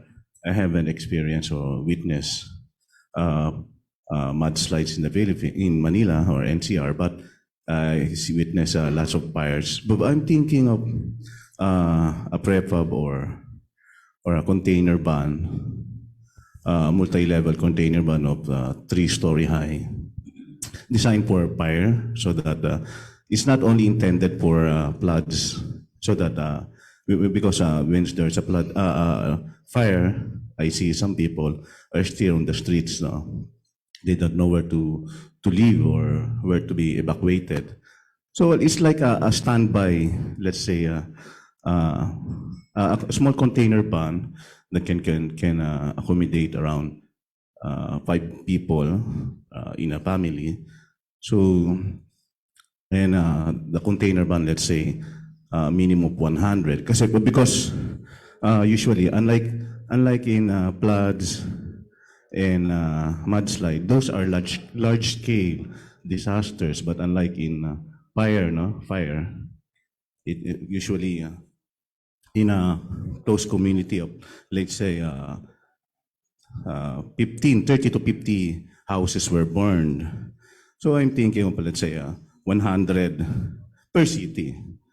So in every city, there's a standby evacuation, not just for floods or mudslide, but including fire, disaster, so that people can be, there's a temporary shelter while their homes is not yet been built or aided by the government. That's it. Okay, thank you. Cedric, any experience in that? Yeah, thank you for that question. That's a very good question. Short-term small evacuation. Yeah, for short-term evacuation in areas without the strong typhoon, higher with wind force of higher than 250 kilometers, that will be good. Because we had that kind of experience during COVID-19, where our design evacuation center, like what you had said, was blown away by the strong wind. But it could be supported with a good design, because the most important in creating or constructing a safe evacuation center must be the structural design. Maybe if that can be supported with a good structural design, why not? Thank you, Cedric. Any other questions? Yes, please, have a question here. Up. Yep, one here to the lady, and then one in the back. Next gentleman. Yes, please, go ahead. Introduce yourself, please, and say who you'd like to ask a question from. Good afternoon. This is RJ Malyari from Greenpeace Southeast Asia. So I just wanted to ask from all of you po on the panel, in the past experiences that we had, most of us always look at the Philippines as a vulnerable community, the one that always played the victim in terms of climate justice, in terms of climate resiliency, and the romanticizing of Filipino resilience, where Filipinos can easily laugh out after being inundated, after someone is in the flooding area, tapos tumatawa sila. That's the picture of resilience that most of us, and I think global, known for us to be a Filipino resilient community. But in your principles of preparedness and community participation, some of you already identified that. I just want to ask is, dun po sa cycle that you mentioned in all the projects that you did, where do you see people's participation in the table? From the cycle of planning up to the implementation side of the thing? Or is it a way of us planning first before consulting them? Yun po ba yung naging process? Or what is the process that we did when we say community-based resilience, and how empowered community are? Kasi we actually define, we're not using empowering right now. We're more of co-powering. And then second question is, with all the data that you have, you also consider looking at data in terms of loss and damage monitoring. Kasi po, di ba, you're looking at carbon and financing kila Mayor sa Siargao and all of that. But do you see ourselves looking at finances in terms of getting people, not just people, government or corporations or sino man pong accountable to all these disasters that are happening? Kasi we should not just take it that tayo po yung laging tinatamaan, so tanggapin na lang natin. Because there's always someone we should take responsibility to. That's why meron po tayong climate justice na ask, and meron po tayong ask from the international agenda in terms of financing the loss and damages that we have. So tanong ko po, dun po sa ating ginagawa, nakikita po ba natin yung ganong angle of looking at monitoring yung damages na nangyayari sa Albay for so many years now? And sino po yung gusto nating make it accountable for that damages, aside from preparedness and response that we do? Okay, thank you. So there's basically two questions. Now let's talk about first the public consultation question. You know, do you plan and then consult, or do you consult and then plan? Let me get Mayor Alfred, Mayor Coro. Were you able to hear the question? Yes, sir. Yes, sir. Also planning. Do you plan first and then consult, and how do you involve your your constituents in your plan in Del Carmen? The process we take is always to start off with data. To start, the baseline data should be available so that when you start consulting with your communities, you have a story to base on. So you cannot just go there and tell people like, you know, the hazard is very dangerous without presenting facts. And that facts will give you the baseline. When you try to do some program, then you can go back to the facts and tell them, this is what happened because we did this. And then as you move along with the next programs and so on and so forth, you do the same cycle again. So you bring again your new baseline data and understanding the new risks that are coming in, like the pandemic, super typhoon. Now we have the El Nino. So you bring again the data. So this is again our data, this is our baseline. And if we do this, this is what will happen to us in the next few months. And when you go back, then they will realize that what you're actually telling is actually true, and it makes them accountable, and you accountable as well in the process of planning and in the process of measuring the results of the plan. Thank you, Mayor Alfred. So again, you can see it's very data driven, no? And in the planning and in the consultation, it always starts with the baseline data, and I think that's important. Cedric, over to you. The second question about loss and damage. Now, I know you said number one priority is lives. The second is really assets and property. So I think in international negotiation, loss and damage is a big issue. How are you calculating, and, you know, someone's got to pay for it somehow? Thank you, Bill. First, let me go first to the first question, if I may, because we did both. Consultation first in all phases, in planning from pre, during, and post, because we are planning for response, we are planning for preparedness, we are planning for the recovery. on the most effective way and efficient plan that we did, with less deviation, less error, was involving the communities, involving private sectors and non-government organizations in all phases of planning, from meaning considering the cycle. And also for the second one, we start from the organizing the different sectors to be part of the planning, in planning, like agriculture, health, and so on, everybody. After organizing, that's the time that we are going to involve them in data collection. And then so that we will not be getting more validation activities, we as well involve the community in data collection. They are already consulted. We have less in terms of validation eventually. Then after having that one, we do sectoral planning. We called it cluster working group in response and recovery, disaster cluster working group. So having these different clusters organized, then they must be responsible to do their plan. But the basic of their data collected for the planning are, number one, aside from the damages, the losses. And then after the losses, we do the preparedness, the recovery planning.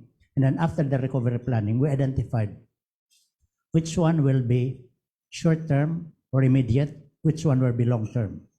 And then having this kind of plan, identifying the possible sources of fund, which one will be covered by the local government, which one will be considered by the national government, and we do that in the form of donors forum. And then after that, which one will be not covered both by the local and national government, that will be considered as part of the gaps that needs to be prepared to become a shopping list of international financial institutions. Because we have a lot of donors available from the external sources, but they don't have the information about this. That's why we need to do gap analysis to come up with a separate plan for them as a shopping list. So that's it. But everything must be put into annual investment plan in the government, so that if they are part of the annual investment plan, then that will be the basis of them that the plan is part of the master plan of the local government.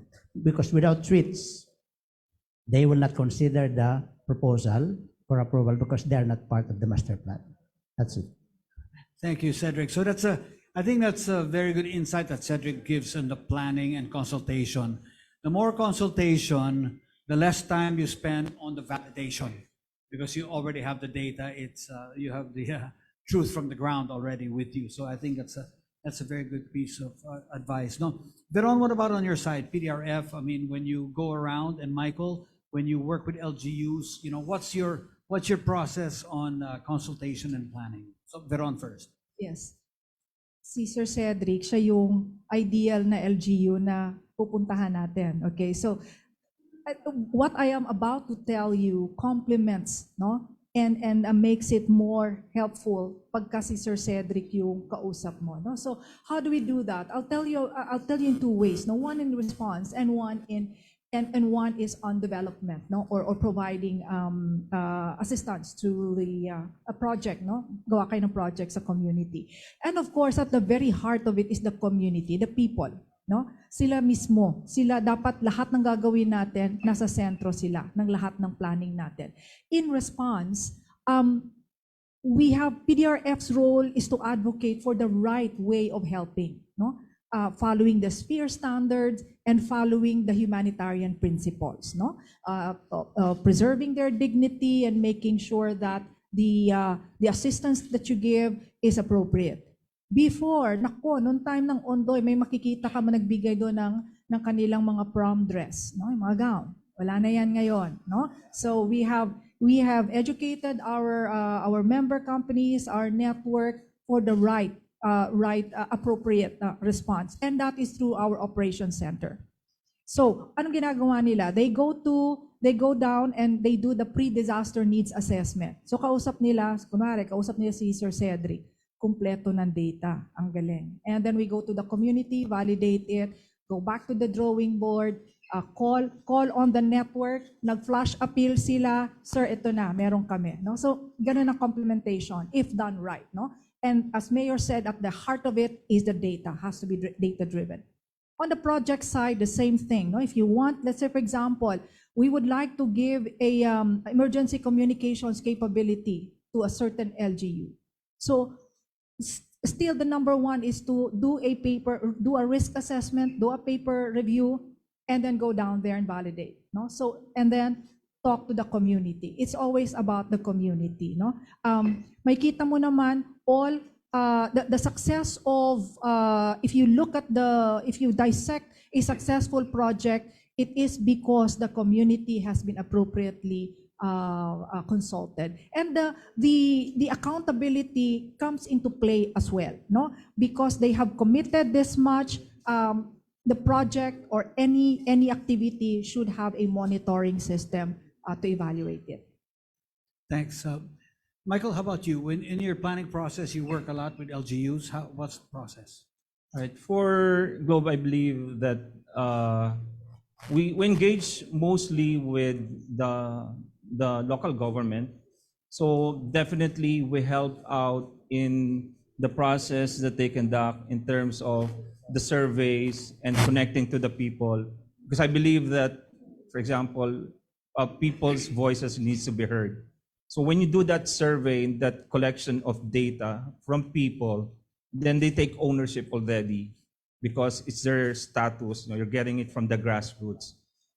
But at the same time, that data has to be in a repository. So you can't have data that you lose over time, then you don't get, historical information about what happened in the past about people.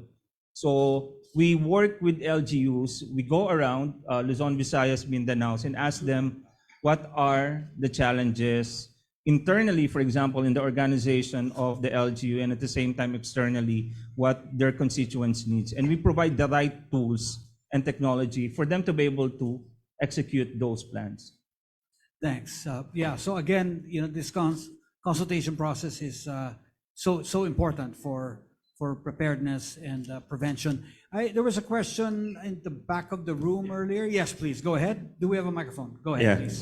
Good afternoon po.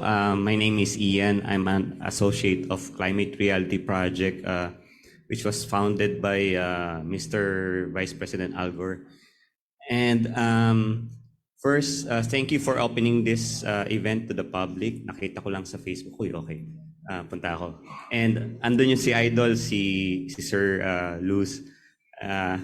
And then, surprised with the legend, sir. 1991, high school yata ako. Yeah. So, I'd like to say na I'm here because I'm a survivor of Ondoy. So, I'm only less than 6 feet tall. And the water is hanggang sa kisame ng mga bungalow sa Marikina, which is the typical house.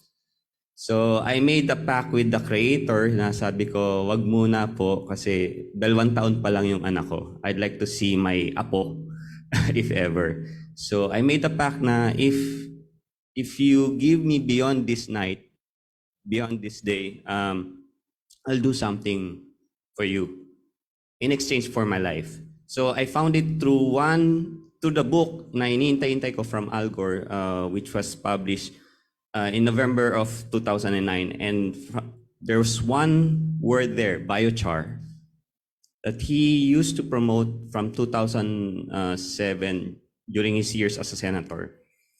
So it's so good to see what PDRF has become from 2009 and now, and all the systems and all the improvements and innovations that you have created. So it's also nice to see how we talk about it's better to have an ounce of prevention. Yeah. So noon, a month after Ondoy, may bagyo na naman na nagpabalik-balik. No, tinamaan si Pampanga at saka Nueva Ecija, Bulacan. And binabasa ko yung book ni Al Gore. And then, so nagsisigawan na naman sa labas, bumabaha. So, tawag ng mga tropa, tanggal ng plastic kasi yung mga drains nababara.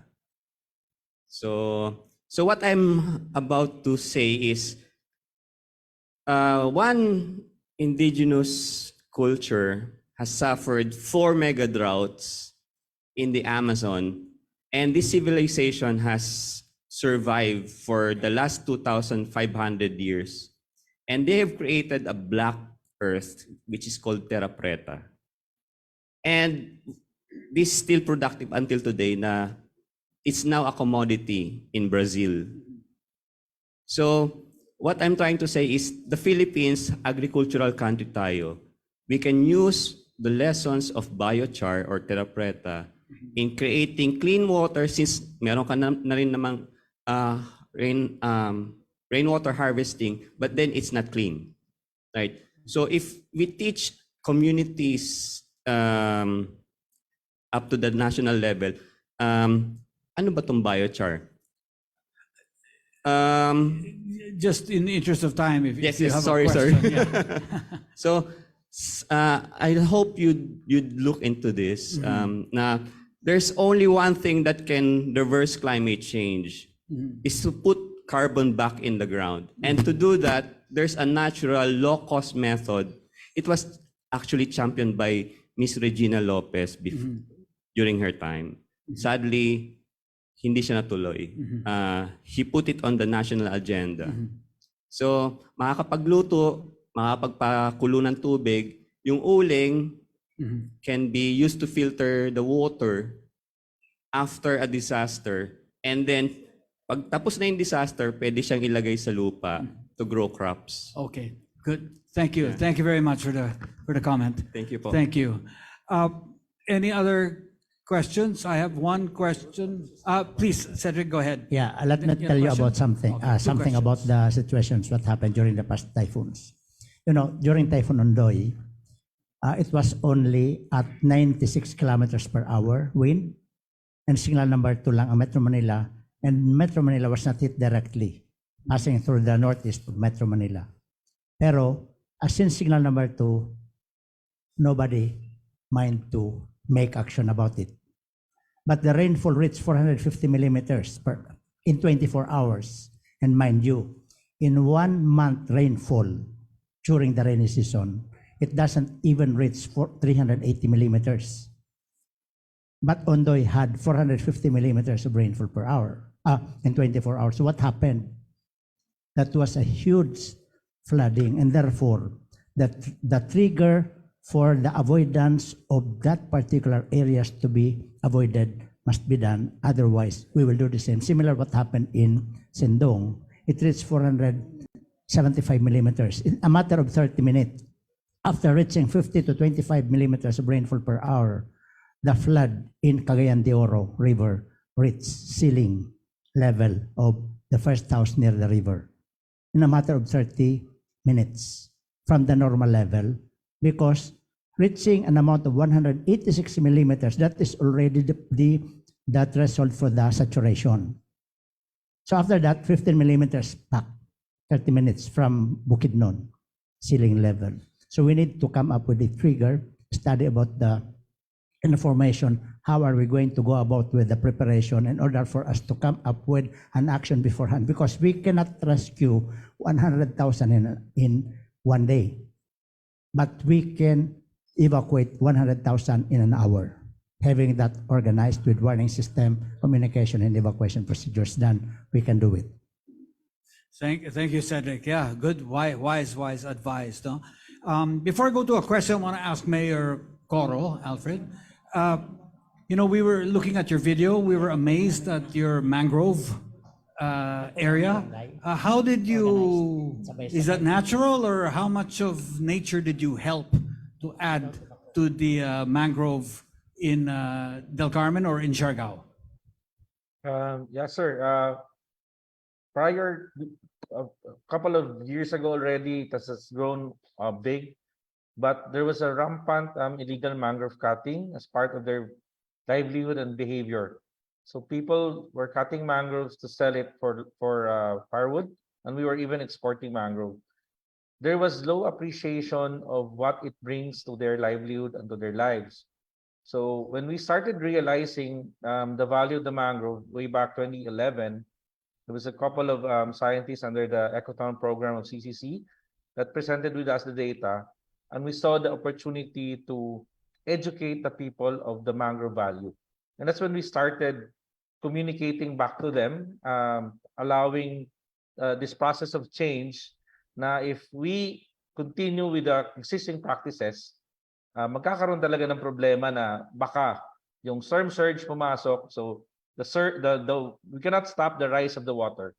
But what we have to stop is the force of the wave.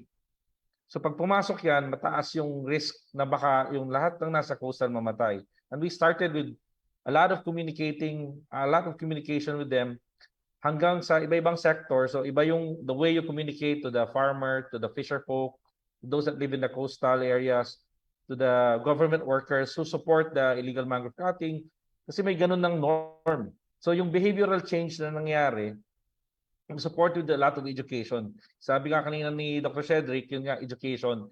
So doon kami nagtutok talaga hanggang sa nakuha na namin yung parang puso ng mga tao.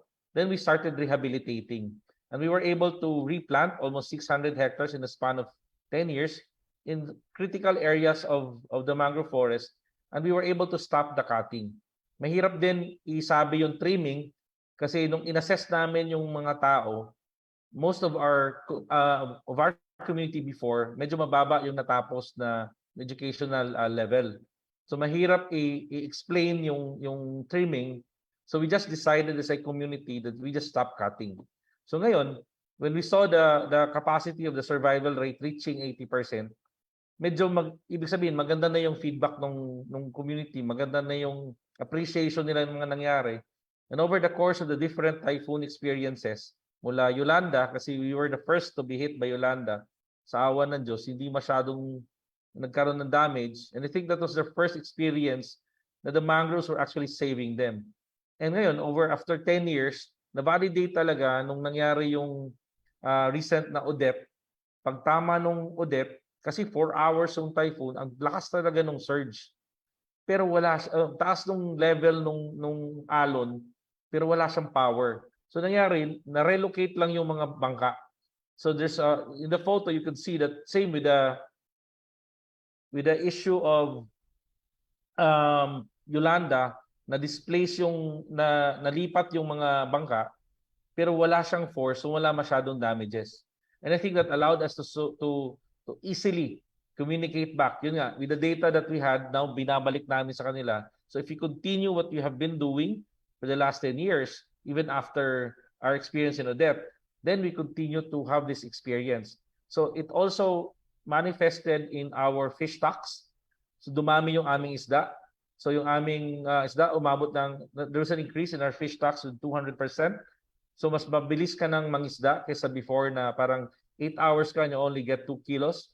Now we could validate that if you, even for just 4 hours, you could get 10 kilos of fish. So nagbabago yung buong life cycle mo na dati akala mo mangrove is only for this specific function. Ngayon na-realize mo na marami siyang tinutulong pala sa'yo. From your livelihood to your food security, to your typhoon security at lahat pa ng ibang bagay. And when you compound all of these impacts to your daily life, nagbabago na rin yung behavior niya towards their families. Kasi may oras ka na sa pamilya mo. When we started introducing ecotourism and reaching the levels of where we are now, nagkakaroon ka na ng oras sa family mo. You don't have to work at night. You don't have to fish at night. You just fish for your family. So nagkakaroon ng balance lahat. At naapektuhan yung pati pati education indicators, pati health indicators. So lahat sila na-address simply by trying to understand the value of the mangrove forest and what it brings to them. Thank you, Mayor Alfred. I hope more people copy your example. 600 hectares in 10 years. That's great. And to see the benefit.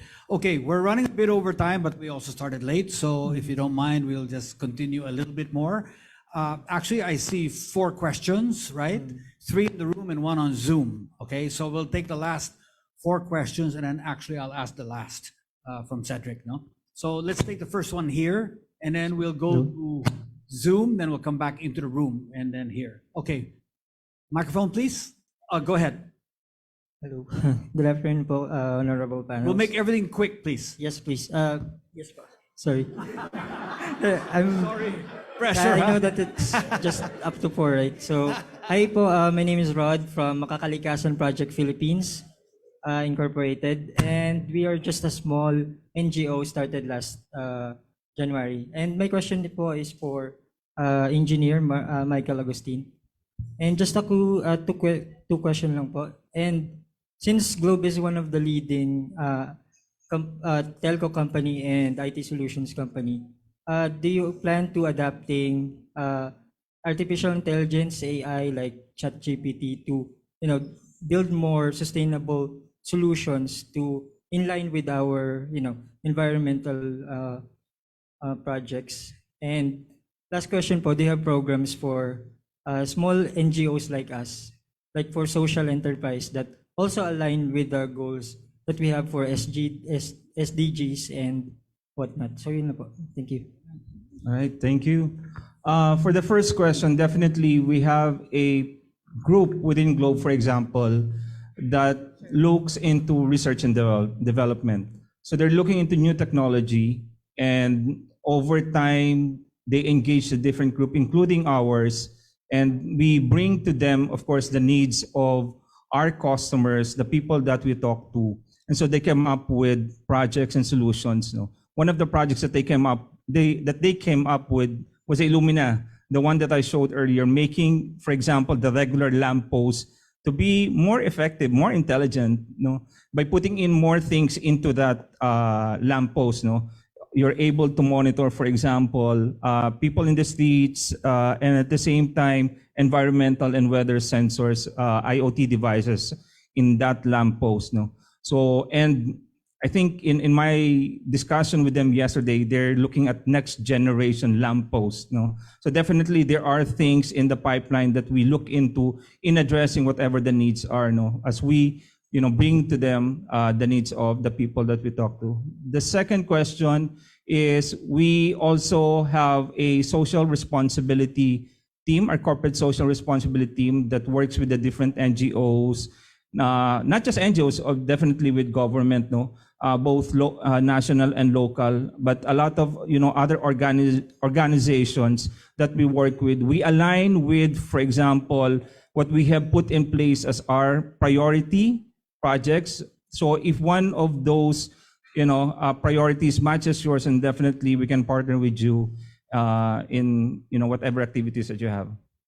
Okay, so you should exchange cards right after this meeting.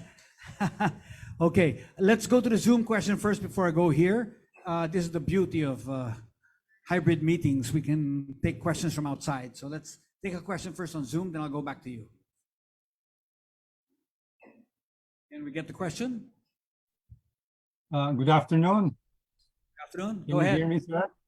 Yes, please introduce yourself and Okay, thank you. My name is Al Mayoralgo.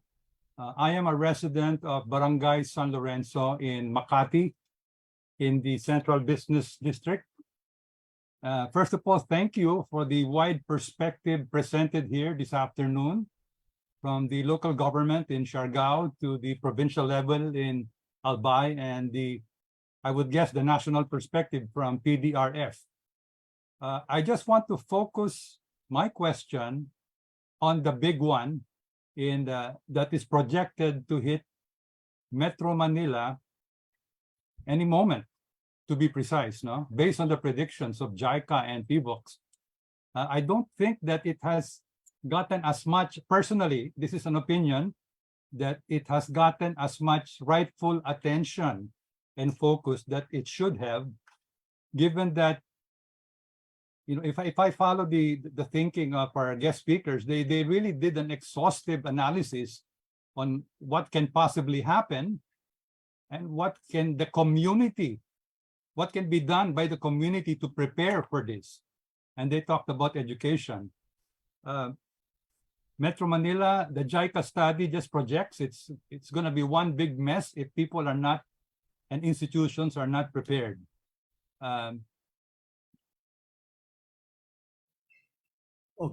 Okay, so you want to find out I'm what's involved in the disaster planning in the Central Business District, and that my impression, sirs, is that not enough is being done to address the critical nature of this disaster. No, where 30 to 40, tens of thousands can die.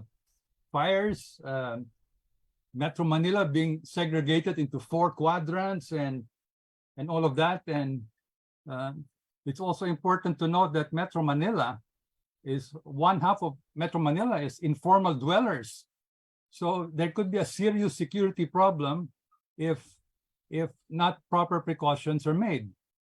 Now, it's been said that the idea is to train and educate the community. My impression is that many, or if not the majority of citizens of Metro Manila are not really prepared personally, or as a community to prepare for this.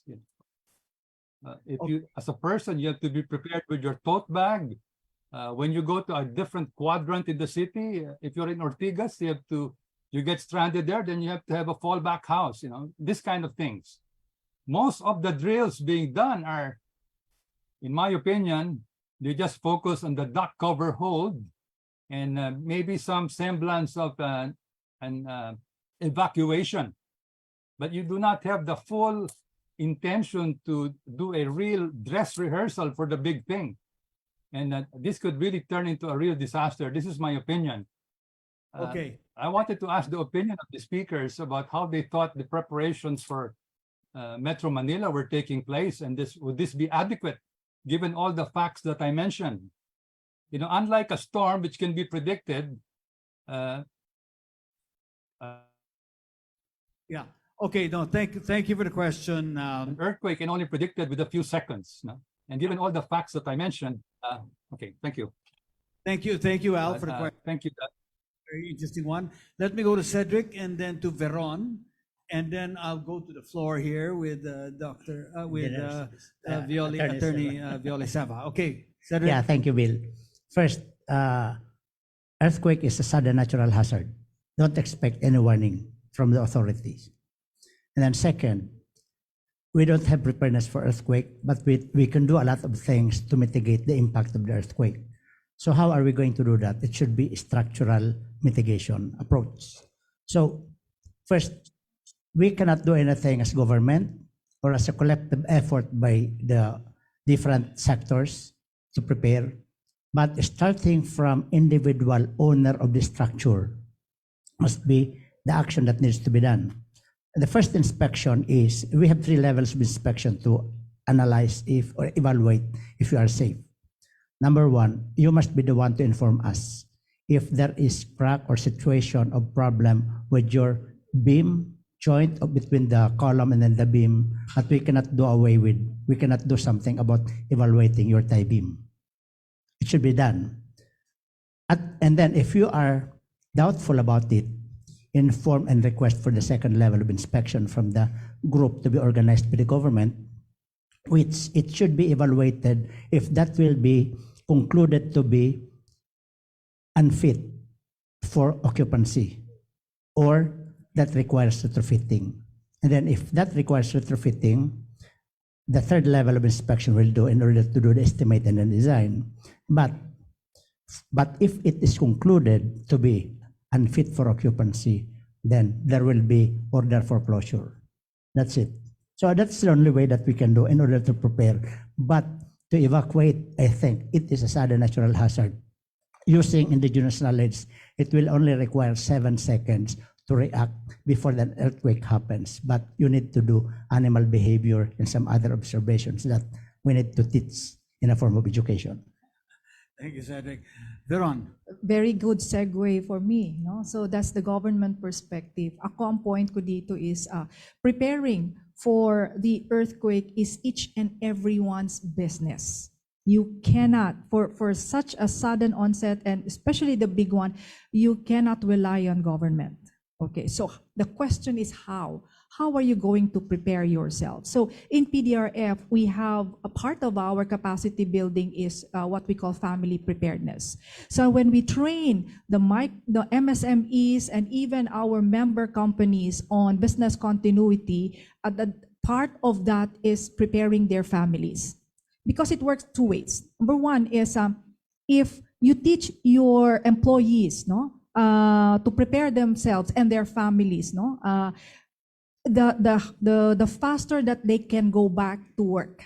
Tama, no? Pag panatag kasi tayo, for BCP practitioners, the first 3 hours, first 72 hours, you have to let your employees take care of their families and themselves. No? So, kailangan prepared sila. And you don't need to wait for that 72 hours. Pagka na-prepare nila yung family nila, the faster that they can go back to work, the better for your business. No? Pangalawa, you will not be a liability to the community. Because in a disaster, you are your neighbor's first responder. Diba? So do not wait for others to help. Let us have this family preparedness. We have in our website, sir, if you remember the PH72. So we have that a module that you can learn on your own, PH72, how to take care of yourself, how to prepare your family, and then institutionally, we have, as mentioned by our speaker from Zoom, yung getting yourselves involved in drills and exercises that we conduct on a regular basis. Thank you. Thank you. Thank you, Veron. Now, that's a good question, and just by coincidence, we are lucky to have Attorney Violi Sava here with us today. She is with a group called EMI, Earthquake and Megacities Initiative. So this is their specialty. So, Attorney Violi, what's your take on this?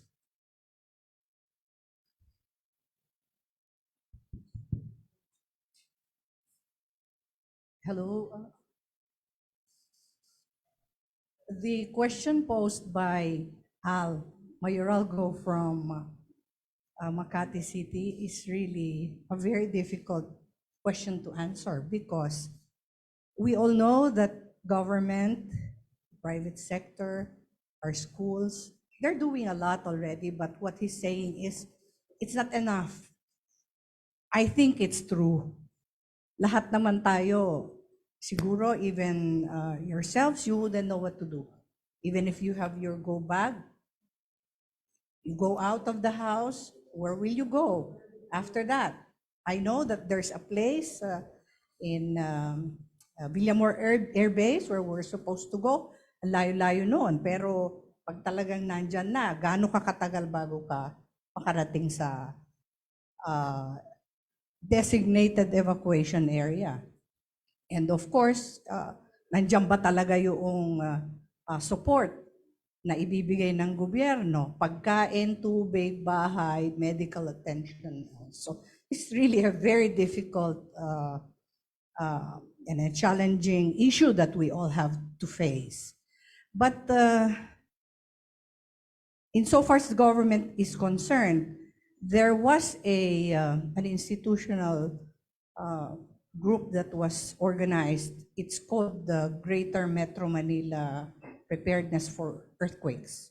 I'm not sure if it's active right now, but I know that in the past, nagmi-meeting sila, but it's just like some kind of a coordinating group that convenes all of the different government agencies and private sector utility companies na merong maiko-contribute. No?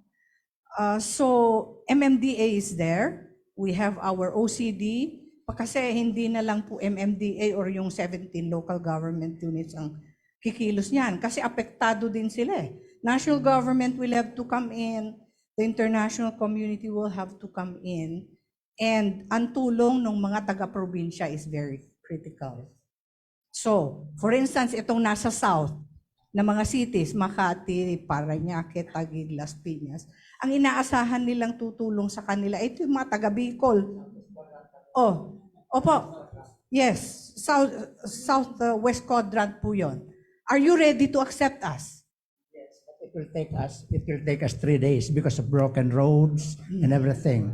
No runway. That's why power outage. So, That's what- why Veron was saying. What I'm saying 72 is, hours, 3 days. What I'm saying is, we should also get ready. Etong ating mga inaasahan nating tutulong ay dapat handa rin. So kung wala silang masyadong resources at yung mga taga Metro Manila, mayaman, may kaya, Makati, Taguig, maybe the others, kailangan na tulungan din na maghanda ang Bicol region to help us and also the other regions. No, but there's just one aspect which I would like to highlight at i-emphasize. At yun ay inumpisahan na ni Cedric. Yung sinabi niyang kailangan patibayin mo yung bahay mo. Kayo ba, alam niyo ba kung safe yung bahay niyo o hindi? Baka hindi, di ba? So, kailangan natin ng tulong ng gobyerno para sabihin sa atin kung safe ba yung bahay natin at kung paano natin siya mapapatibay. So, there was a study conducted by Bill Change back in 2019. Sinasabi doon that there are about 15 million houses na substandard na pwedeng i-retrofit. So right now, the priority of our national government is to address the backlog of housing. Yung 6 million housing needs ang kailangan natin na bago. Pero meron namang 15 million na pwedeng ayusin. So, ibig kong sabihin is dapat siguro bigyan din natin ng pansin yon, di ba?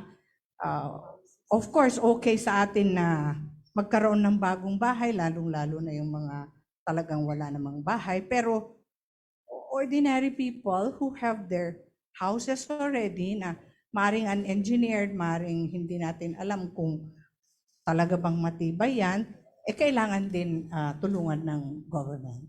So I hope that the PDRF will support us in this advocacy. Thank you. Sir Thank Bill? you, Attorney Saba. Yes, please. Yeah, just quickly add lang that we have tools. The first really is to understand your risk. And we have, there are existing very good tools, no? We call it geohazard, georisk, no? Georisk, no? So you can first, kung hindi mo pa alam kung gaano ka kalayo o kalapit sa sa fault line, just put in your address and you can check, no? And from there, tuloy-tuloy ng pagpaplano mo. Kung malapit ka, nako, manginig ka na, mag-isip ka na kung anong plano mo, di ba? Thank you. No, thanks. Very practical. Yeah, we need to learn all the tools. I think this topic is so important. We need to devote an entire session, Veron, no? Between PDRF and Livable and Globe, we devote an entire session just on the big one. And we can learn a lot, I think. It'll probably be a sellout crowd. Okay, let's say last two questions very quickly. One here Hello. and then one here. Please go ahead. Hello, We'll ask the questions right away and then we'll let them answer. Go ahead. Okay po. My name is Jake Agda. I'm from the LG of Borongan. So, this question is for Mayor Alfred kasi on his presentation regarding the Siargao Climate Field School for Farmers and Fisher Folks. So my question is, how did it start? Where does the funding came from? And what is the goal of that school in terms of community development? That's all. Thanks. Mayor Alfred, before you answer, let's get the last question and then we'll go to Mayor Alfred. Please go ahead.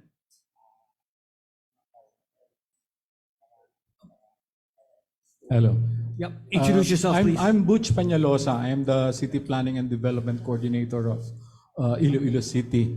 And this is not a question, but more of a request to Dr. Cedric on his unfinished business about a slide that I feel is very important. Dahil you talked about a parang illustration of how money can be DRR money be best used. Yes. And this will help a lot in convincing decision makers and legislators. Kaming mga planning coordinators don't only do planning, but we also, per mandate given us, we are also part of the local finance committee members. council members. So So just leave siguro sa secretariat for us to. So we will share the Cedric Daep illustrated model and formula for how to spend your disaster preparedness money. Let's go to Mayor Alfred to tell us about your school. No, I think that's what Borongan wanted to find out. Mayor Alfred, go ahead. Thank you again, sir. Sana may funding din kaming pwedeng i-plan out, kagaya ng Bicol. But since we don't have, we mostly rely on available resources that we could tap, one of which is the People's Survival Fund.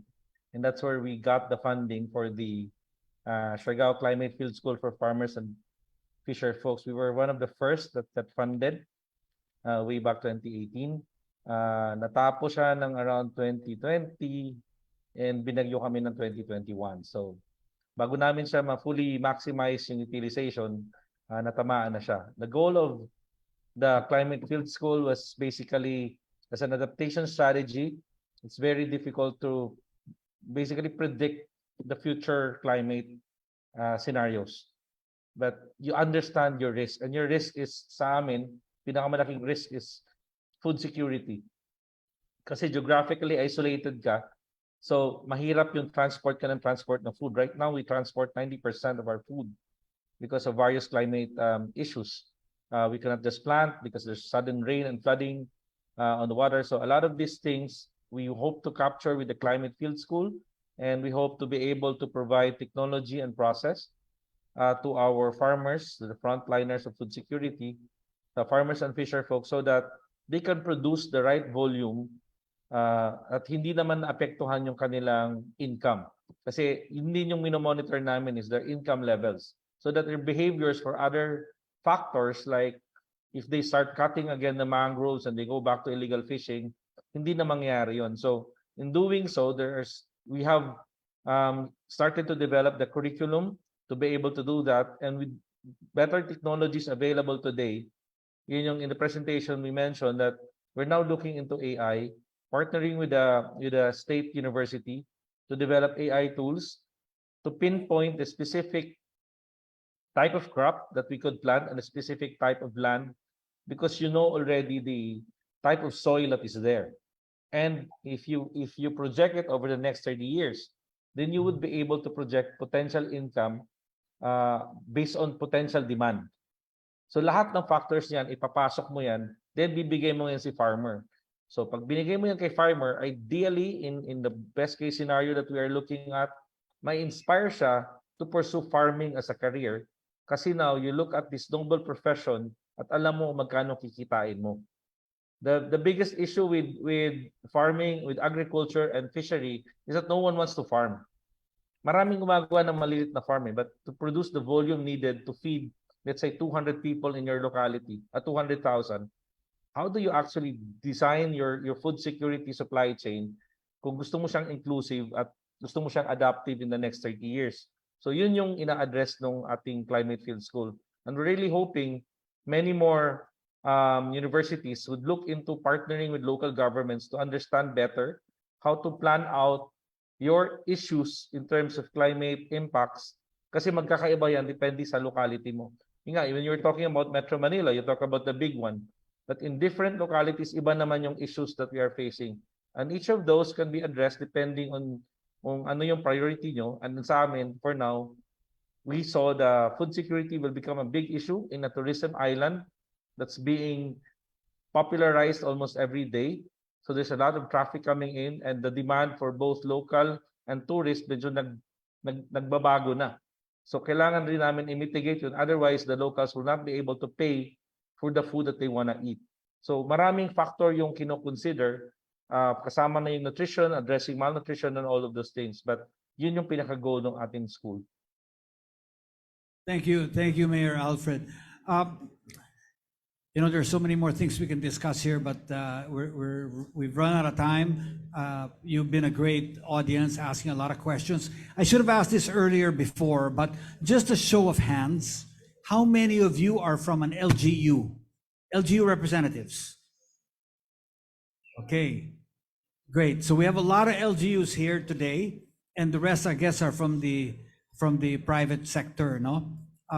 Now, I had a vacant seat here because I was hoping Governor Grex could make it today, but he had a few more important matters to attend to, which is that his wife delivered a baby girl just when we were starting the session. So he sent a message. You know, he told me he was going to come a little late, but then his wife delivered just as we were starting the session. So anyway, I wanted to get a chance to congratulate the governor on his new baby girl, but that'll have to wait, and I'll give him a call later on. So first of all, thank you very much to all of you in the audience, and thank you to the panel. Let me turn over the session now back to PDRF, and let me call up Mark Aguinaldo, who's going to give a synthesis of the workshop that happened starting yesterday, actually. Mark? Yeah, okay. Thank you, Sir Bill.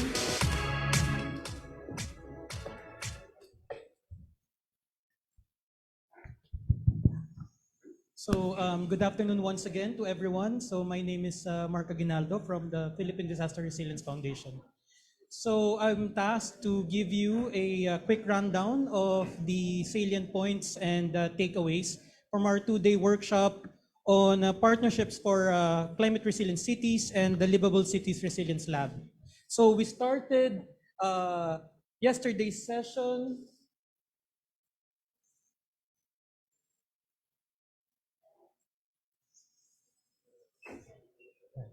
So with a welcome remarks from Ms. Alison Moses of the USAID Bureau of Humanitarian Assistance. She gave us an overview of the USAID Climate Strategy 2022-2030, which outlines ambitious goals to meet the risks brought about by the warming planet. She further shared to us that strengthening climate resilience can be done through expanding access to data across sectors and facilitating capacity building of national, regional, and local partners to co-design and deliver demand-driven climate information services. Her parting message is that partnership is embedded in the USAID climate strategy, and that there's a need for all of us to work together towards not just a green, but also a just transition to a climate resilient Philippines. She was followed by Mr. Jonas Tetanco, the country representative for the Philippines of the Catholic Relief Services. And he shared to us that for 75 years, the Catholic Relief Services, or CRS, has since responded to major disasters which has affected the country. And cognizant of the increasing intensity of climate impacts, CRS since 2021 leads the USAID Climate Resilient Cities Project, formed through partnerships with the consortium members, Philippine Disaster Resilience Foundation, Conservation International, and the Rocky Mountain Institute. So CRS in 2022 also launched their climate change capacity statement, which outlines their response, their guiding principles and strategic priorities in serving the most vulnerable who are impacted by climate-related disasters. CRS believes through collaboration across civil society and public and private sector, lasting positive solutions to poverty, injustice, and climate change can be achieved. Mr. Bill Luz gave us in his opening remarks that this activity coincides with the National Disaster Resilience Month, but the DRRM work that we do should not be just for a day, a week, or a month. Let's be on our toes and ready to respond to the constant risk our country is facing. So the Philippines is ranked first on the World Risk Index. Our high exposure is already a given, so much of what we can do is to lessen the vulnerability and focus on enhancing preparedness to prevent natural disasters from becoming crisis. Partnerships. He emphasized that partnerships between the private sector development partners and the LGU is vital to address our resilience challenges.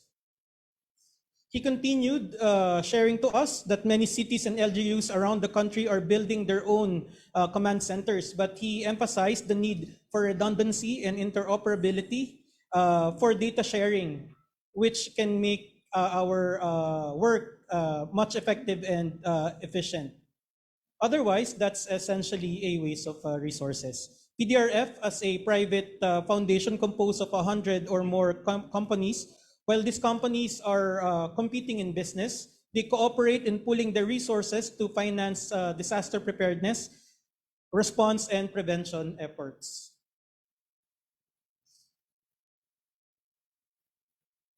And lastly, his parting message to us is that PDRF has rebalanced its strategy with investments channeled into data management and a good mapping system, which in turn inform our scenario planning and risk communication to reach more communities for better response. A series of talks followed the opening messages, and we started with the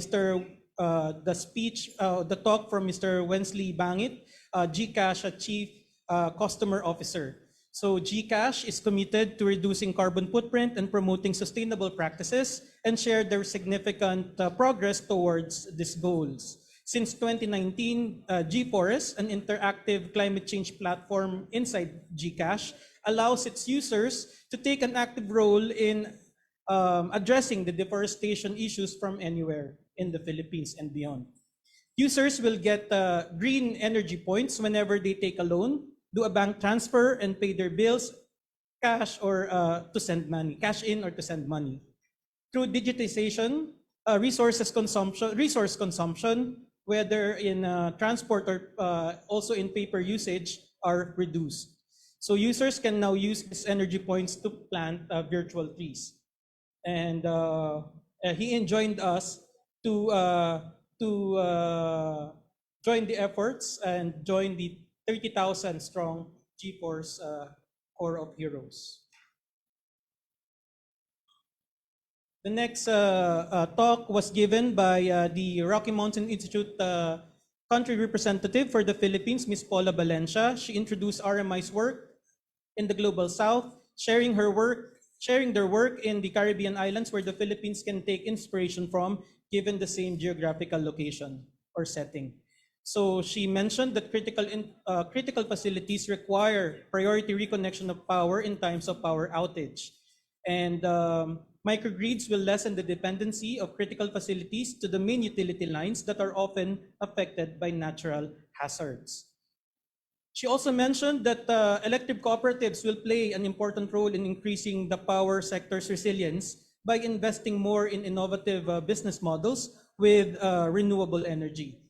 And her parting message was when markets lead, climate-friendly decisions and policies follow.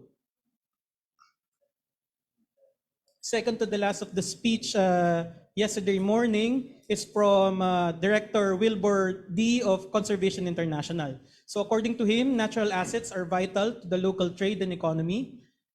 However, to safeguard our natural assets, we need governance, which should be inclusive, participatory, and science-based. So according to him, the areas of collaborations are as follows. Sharing of knowledge products on nature-based solutions, and more on capacity building in the areas of environmental law enforcement, integrated natural resources management and planning, and our project development efforts in designing and developing proposals. It's followed by a talk from Ms. Ana Katrina Aspuria, Head of Development Programs and Innovations of the Philippine Disaster Resilience Foundations. She started her talk with a statement that systems change, but not climate change. So we should look at climate change from a systems perspective, that there is no one-size-fits-all strategy to fight it. The goal then is to innovate and replicate and have an innovation roadmap upon which we anchor our efforts, be it in developing new projects and or processes. According to her, nudges can prompt business change, behavioral change towards innovation.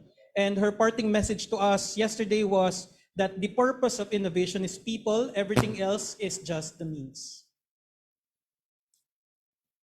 So on the first day, in the afternoon session, we had a workshop. The participants were assigned to 4 breakout groups according to their most common geographical setting that they share. So 2 groups in the coastal, for the coastal cities, 1 for the upland and landlocked cities, and 3rd is from the urban, highly urbanized cities. So each group came up with their shared ambition for their cities and geographical locations and categorized them on how, now, and wow ambitions alongside the challenges and associated risks. So this is followed by a stakeholder mapping illustrated through a social Venn diagram. So private sector representatives then identify the ambitions from the breakout groups as entry points for workable and viable partnerships reflective of the private organization's core values.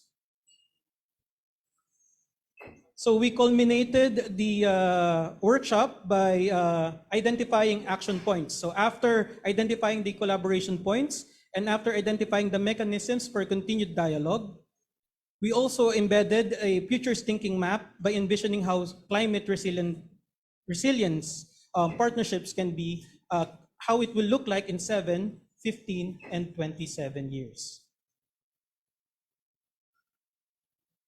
So for the next steps, we have the consolidation of inputs and further consultation with private sector and city partners. Second is the finalization of the climate partnerships playbook.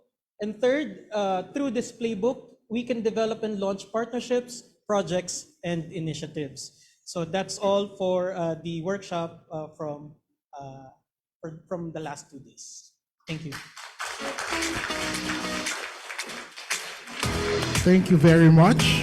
And now, to formally close our session, may we call on another partner, Alan Silayan, Chief of Party of the Climate Resilient Cities Project.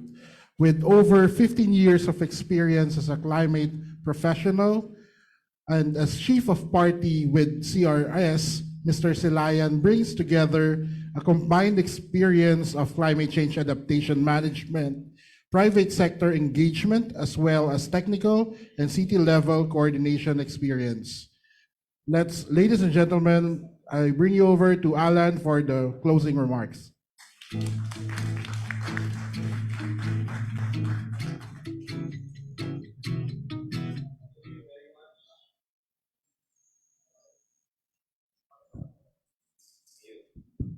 Okay na. Thank you very much, Bill. I think the panel of legends that you put together was just amazing, and the conversation that we had was just absolutely rich. Sir Cedric, alam niyo po, when I started this Climate Resilient Cities project, people were telling me, you need to speak to Sir Cedric, and you need to talk to him, you need to learn from him. And I'm so happy to actually meet you in person today. And I feel you really need to write a book and download all the wisdom and knowledge that you have. Because there's a lot of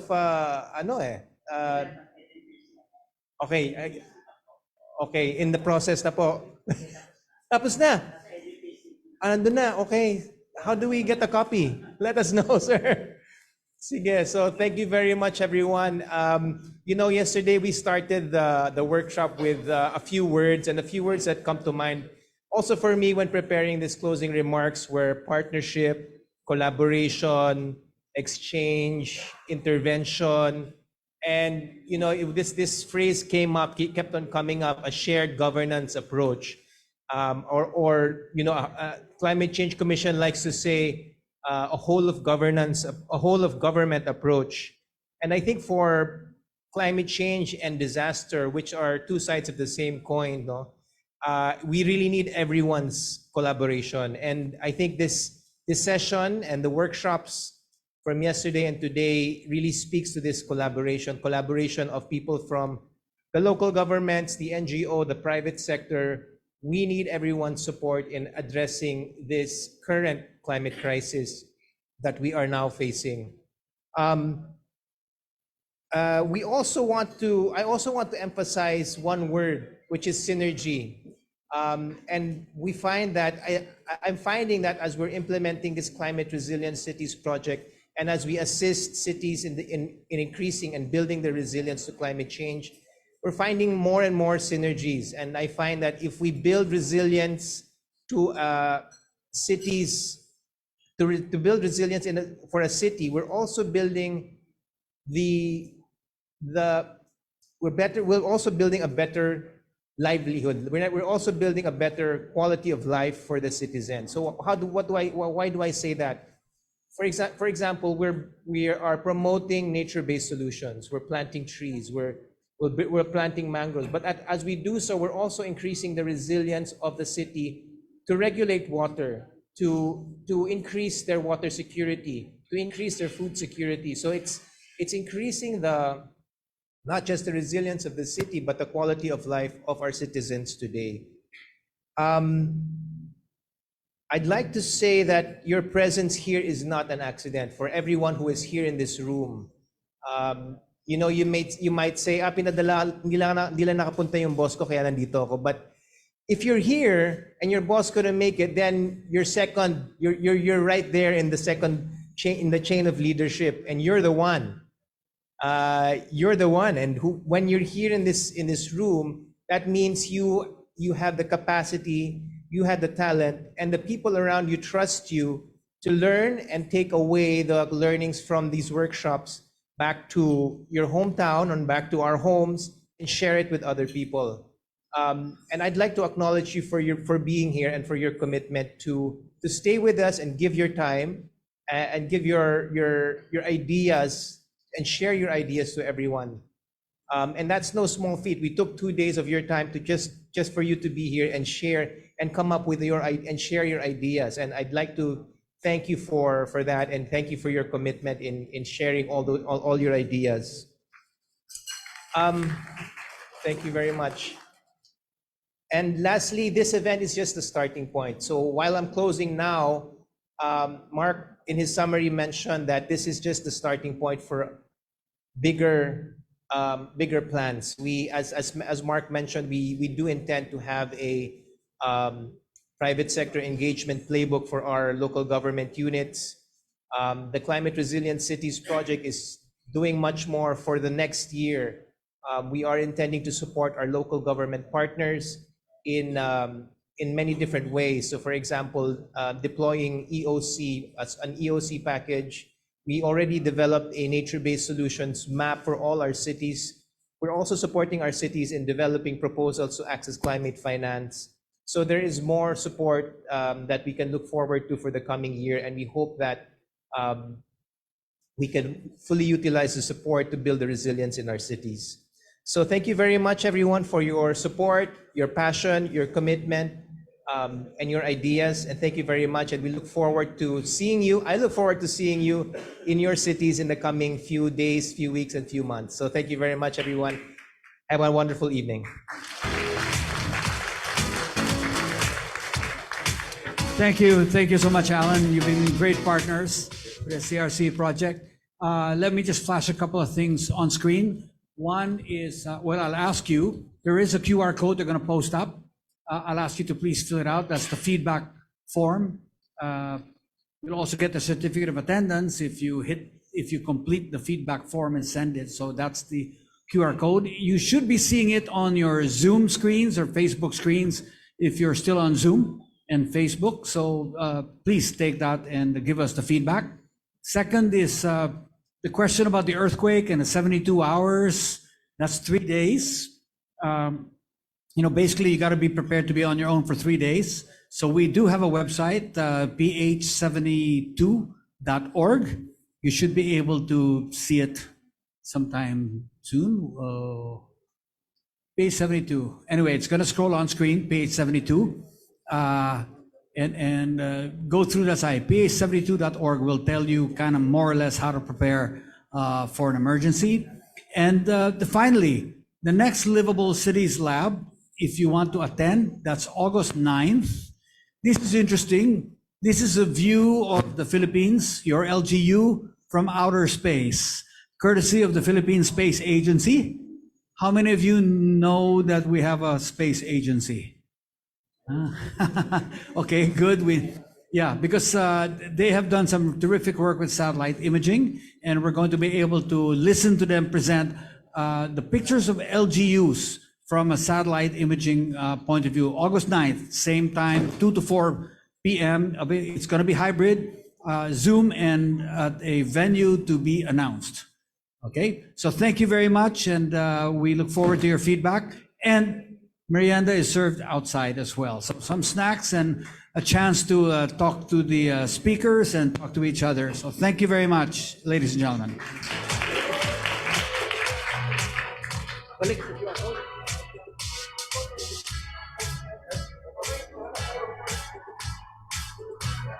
Hi, may we request all the panelists and speakers to come up here, and our partners from Globe, can you join us here in front? Dennis, Cherry, Shari, here. And then we'd like to take